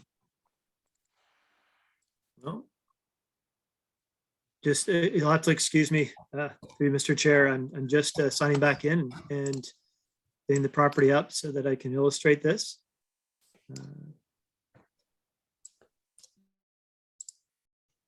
Okay. Well, I think we've got it now. I have some experience. Can you see it now? Yeah. Farther south.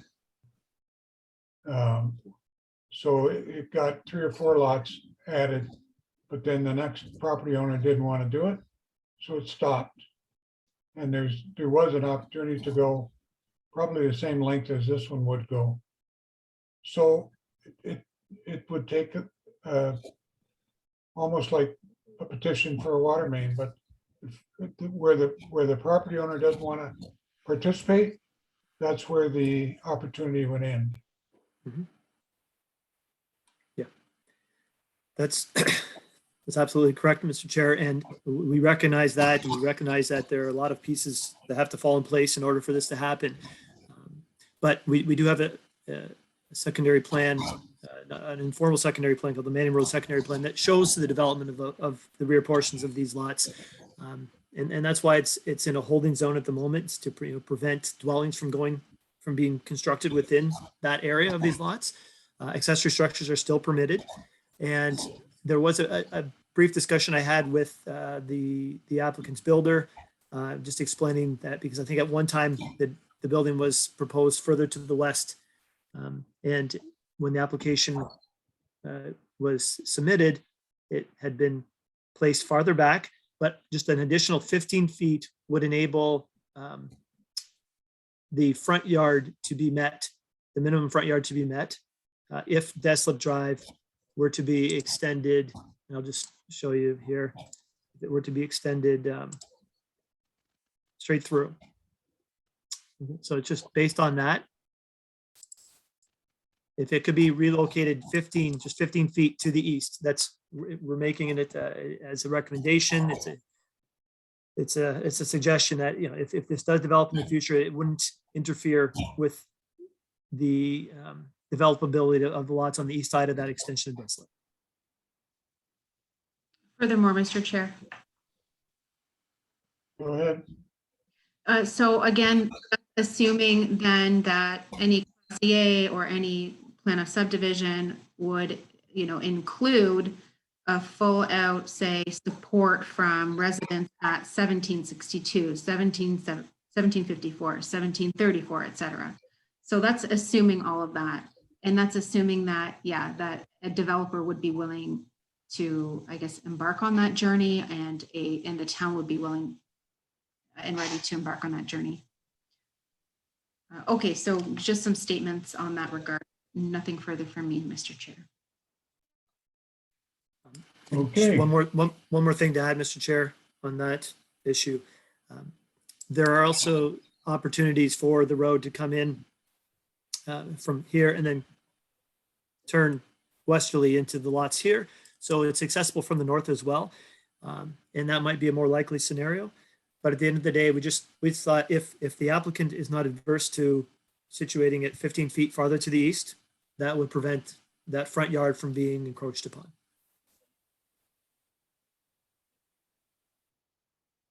Okay, so I'm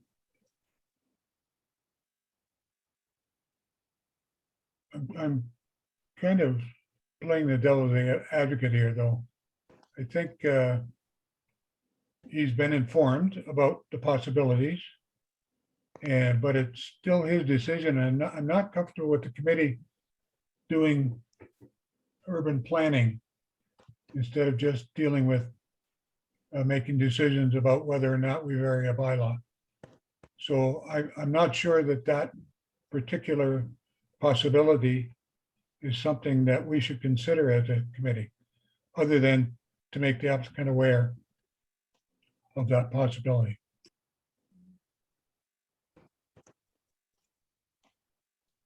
So if I may, just to clear, it's asking to push it to the east, so it's going further back on my property is what they're kind of suggesting, or just making a comment of, just moving it further away from the home. Yeah, another 15 feet of gravel. Another 15. And another 15 feet to walk to it. That's it. It's the wife doesn't go that far anymore. That's it. But we all need that. Yeah, we do. Thank you. Anyway, Daniel, did I see your mic on? Yeah, Mr. Chair, I just had a question for the applicant. He talked about, I heard part of it, I'm having a hard time hearing him, about the use of the building.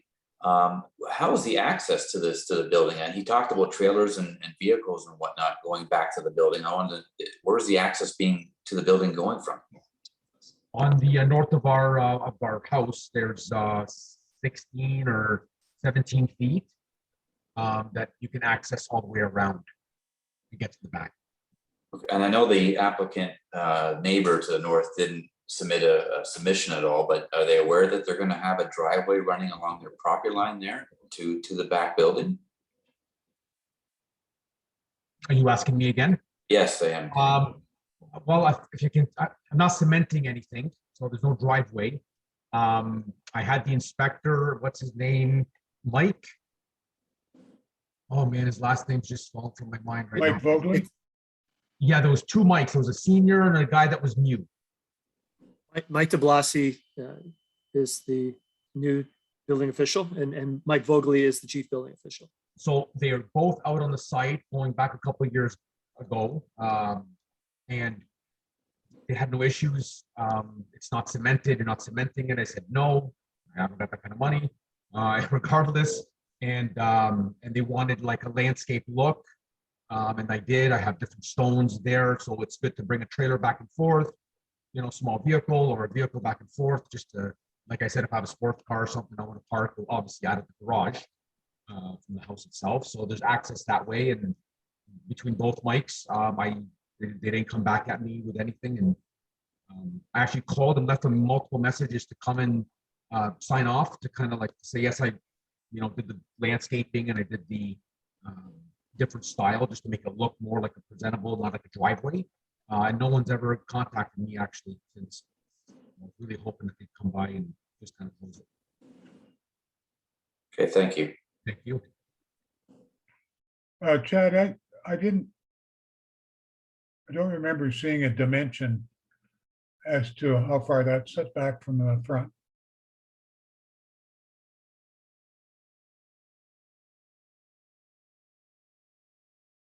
Yeah, from the rear property line doesn't help me much, so when you're talking about a front yard. Mr. Chair, just give me a moment here. I can have that dimension for you in a second. It's 90 feet plus 50 feet, so 140 feet from the rear lot line.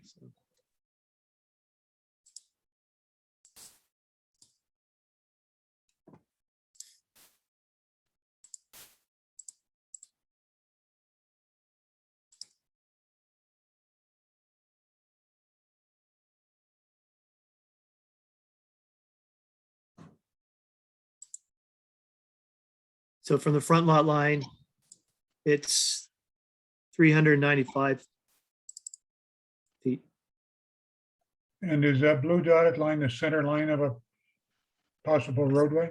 That's the easterly limit of the possible right of way.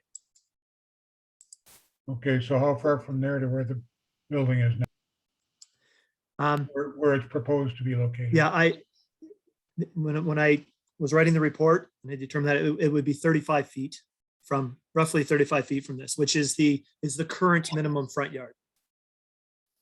That's what we were asking for, but now currently it's only 20 feet from this lot line, from this extended line. So it could go where he spotted it? It would be outside of the right of way, yes, by about 20 feet. But he would need a little more front yard. If a lot were to be created here, yes. Okay. Well, somebody needs to figure out that number just for his information, I think. Yeah, it's rough. It's approximately 20 feet currently, and what we're asking is that it be 35 feet, situated 35 feet from this lot line. Okay. So instead of being 90 feet from the rear lot line, it would be 75 feet from the rear lot line, Mr. Chair. So you're talking about houses only on the east side of that new road? No, it's possible that houses in some circumstances could be on the west side of that road as well.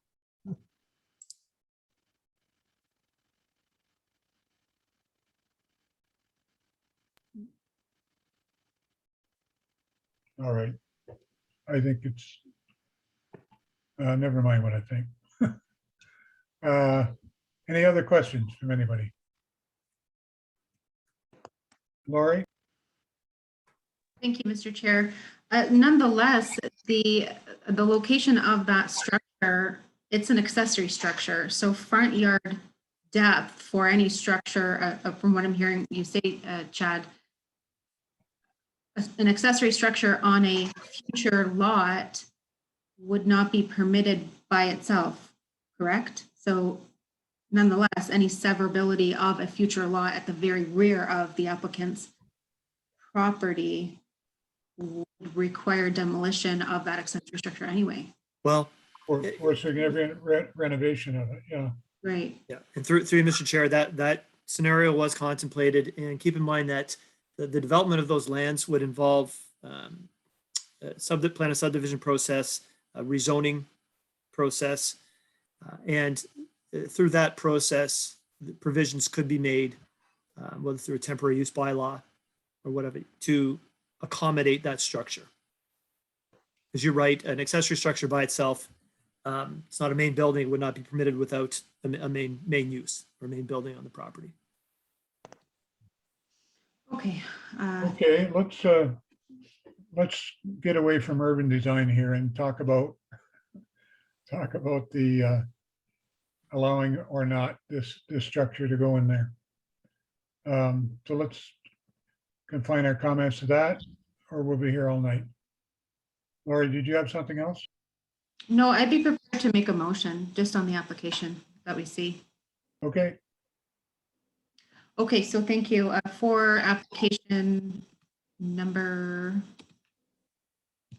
well, Donna's got my back on that one, 83921, I believe it is. Yes, that's right, Laura. Okay, thank you, Donna. For the application at hand, in looking at the variance for lot coverage and size of the accessory structure as proposed and the location proposed, without speculating what the future may entail in all sorts of consultation and studies that would be required as a part of that, I believe that the application does meet the 4 tests for a minor variance in that it meets the intent of the OP, the zoning bylaw, and has minimal impact to the surrounding properties. For those reasons, I do move to approve the application. I'll second it. Daniel, okay, moved and seconded. Any comment? Seeing none, all in favor? Opposed? Carried. Thank you very much. Thank you, everyone. Get your barn raising crew together, will you? Okay. All right. Have a great night. Thank you. Okay, Donna, the Hazens.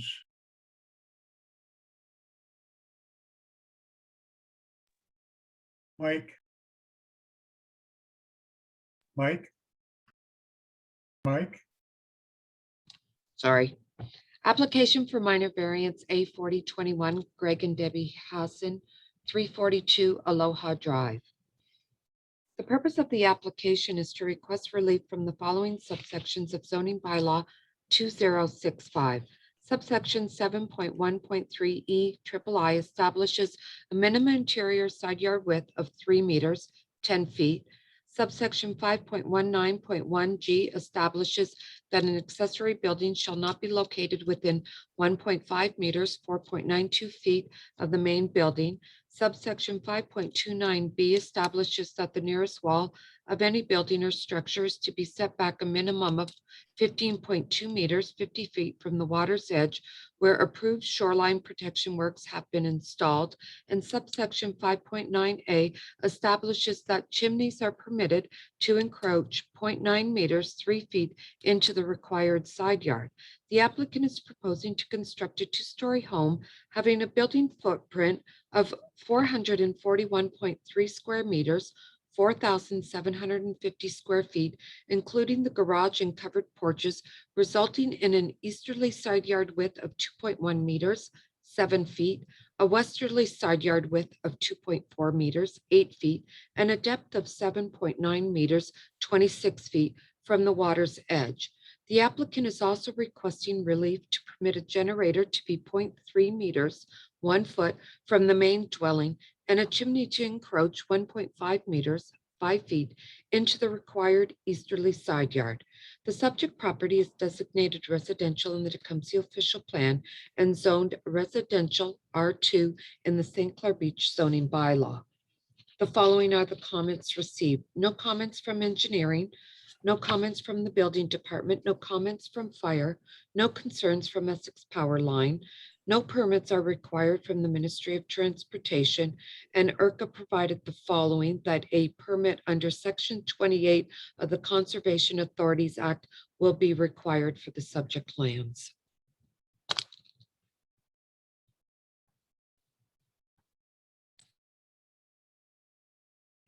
Okay, Mr. McFarland has joined us.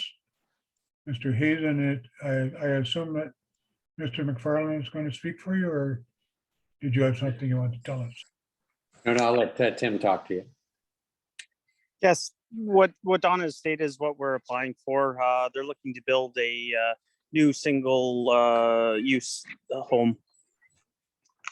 The requirement for IRCA in the setback is from the water's edge. In the past, there was a motion because of a boat slip that was put in there that was approved by IRCA. I know we will have to go through IRCA approval to get that stated forward again for us. Okay, so it's just the two side yard variances you're looking at, right? Correct. Yes, that's correct. And I believe something to do with the generator. I haven't heard that variance in the past, but 1 foot from the house. Yeah, okay. Yeah, it's in there. I forgot about that one. Questions from the committee?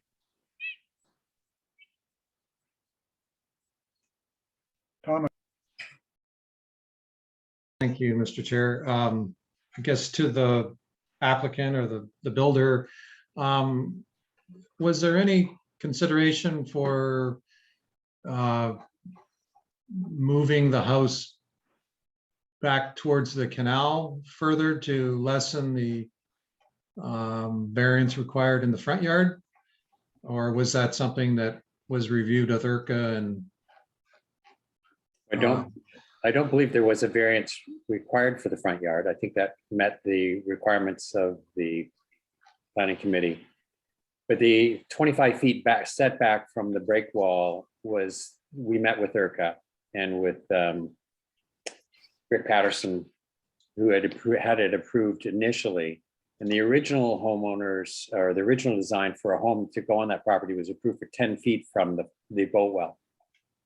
But IRCA felt that it needed to be set back further, so they were agreeable to 25 feet. So it's from the boat well. From the break wall, it's actually about 70 feet.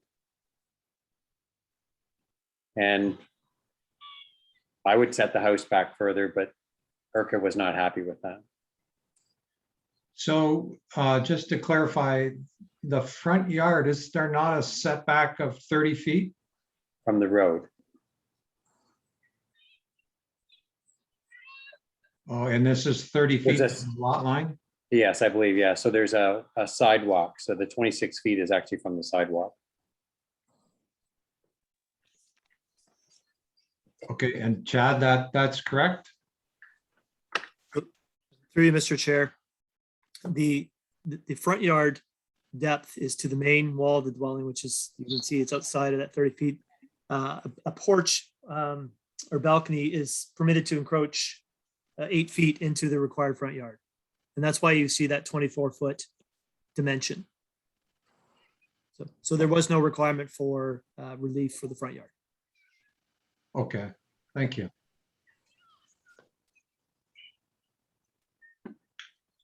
Okay, anybody else?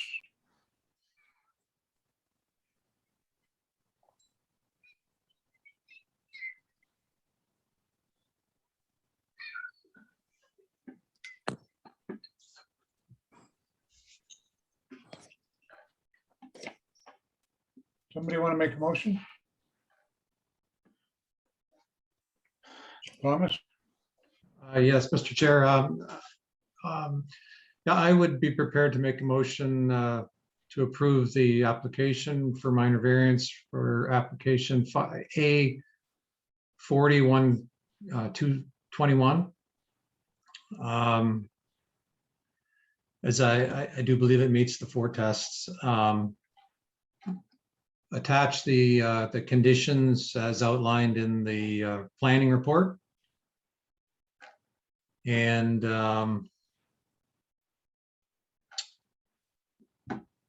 that's it. Good. Seconder? Lori? Okay, all in favor? Okay. Carried, unanimous. Thank you very much. sirs. Okay, thank you very much. You're Appreciate welcome. So unfinished business? None? Daniel? Do we not have a motion to defer one of the applications this evening to look at? Oh, yeah, you're right. We did. Did anybody surface on that one? I did not have anybody try to join the meeting. Okay. Is the person who was interested in that still around?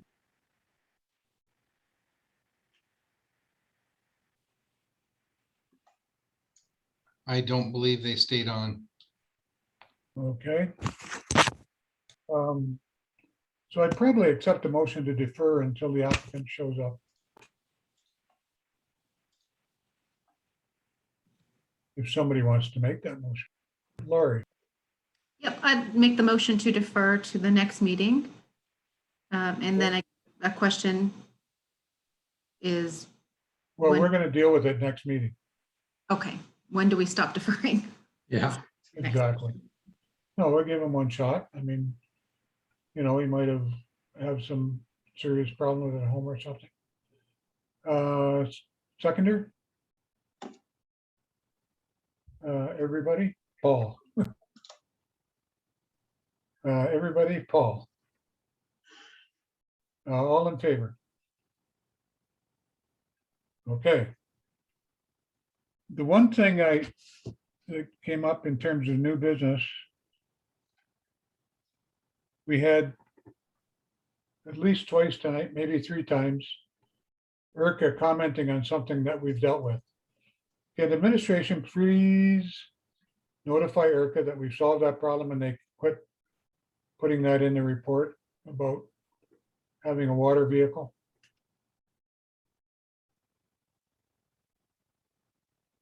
Make our life simpler?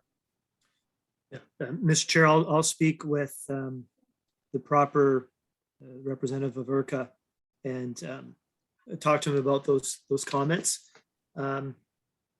We do have a blanket letter from our fire chief to IRCA, and I'll just make sure that that suffices for future applications with respect to safe access. And I believe it will. We're just kind of caught in that transition period. We just recently were able to get that letter out to IRCA. So I'll have some discussions with them and make sure that we're not repeating that comment in the future. Okay. We've dealt with it, so that's good. Anything else? Anybody got anything? Tom? Yeah, not to prolong this, but just a comment. So we take, great time to deliberate rear porches, especially when they extend towards the lake. Porches that extend towards the street, they're not covered in the setback. I mean, just an observation that seems a little strange. Go ahead, Chad. Yeah, Mr. Chair, through you, that's a fair observation. What I'd like to let the committee know is that there's a section in the bylaw in the general provisions talks about permitted encroachments into required yards, and a open roof porch is something that's permitted to encroach into the required yard on the basis that it's open sided and it's simply it's a roof, and the views down the street aren't given the same kind of regard as the views of the lake. So if you own lakefront property, that view over time has evolved to something that is to be protected and to be carefully considered when deliberating on a minor variance, as the committee did tonight. But yeah, an open roofed, open-sided roofed porch is permitted to encroach 8 feet into the required front yard in the St. Clair Beach bylaw. And so for the reasons that I guess I'm speaking to, should there have been a restriction on enclosing it with, screens and or otherwise? I mean, I doubt that that's going to happen here, but I did notice in the aerial presentation for the applicant on the lake there that, there was screens and there are restrictions in both of those properties, and both of those properties have screens. So I can understand the concern that the neighbor had there. I don't know, just food for thought. Yeah, Mr. Chair, if I might. Sure. Just very quickly, I don't believe there's a need to apply a condition to variance because it doesn't apply in this case. There's no need for relief.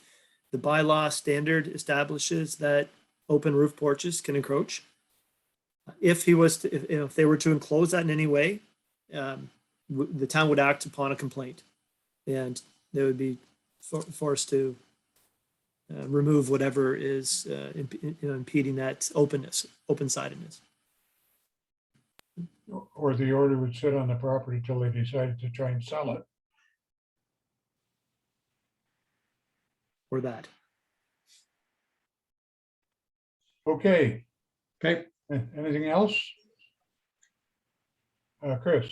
One quick question actually on the waterfront one there. Just because the question was brought up in terms of it meeting the building code and structural and stuff like that, the proposal we heard was 1 3.5-inch post would be within the sight lines, right? Like one was going to be set back, but the other one would be within the sight lines. We've approved the variance. If when they get to the building permit process, it's flagged that this somehow isn't structurally significant enough, they need to add an additional post, or the post needs to get large or anything like that. We don't know that changes, right? Like the building department would have no idea that we've had this conversation and that any change in the supports could have affected our decision. Like they could change the design at the building permit stage and kind of backdoor in, right? Or is there a process to catch that, I guess? Chad. Another good question. The building department is provided with a decision, and the decision is based on the sketch that's provided to the committee. So the building department has to issue its permit on the basis of that variance. So if they try to change the design of it outside of what we've asked them to do tonight, the committee's asked them to do tonight, in terms of moving it in a couple of inches, the variance would not apply any longer, and the building department couldn't issue the permit. So that sketch is not binding, but I mean, the sketch becomes part of the decision as opposed to, so we're not putting a restriction that there's only 1 3.5-inch post. The fact that that's all that's identified on the sketch becomes part of the decision. It does. I think that in future decisions, if there's that kind of concern, the decision could be strengthened by either identifying, that it's only to be, one pole, or there's no shades to be incorporated into an open-sided structure. Things like that can help to strengthen it, to give it clarity. But I believe that the sketch and the application itself are to be factored into that decision, and they form part of it. You good, Chris? Yes, thank you, Chad. Okay, anybody else? I don't want to send you all to supper without getting a chance to talk. Okay, motion to adjourn. Thomas and Paul. All in favor? We're adjourned. Thank you all. Have a good night, everyone. Good night, everyone. Bye, everybody.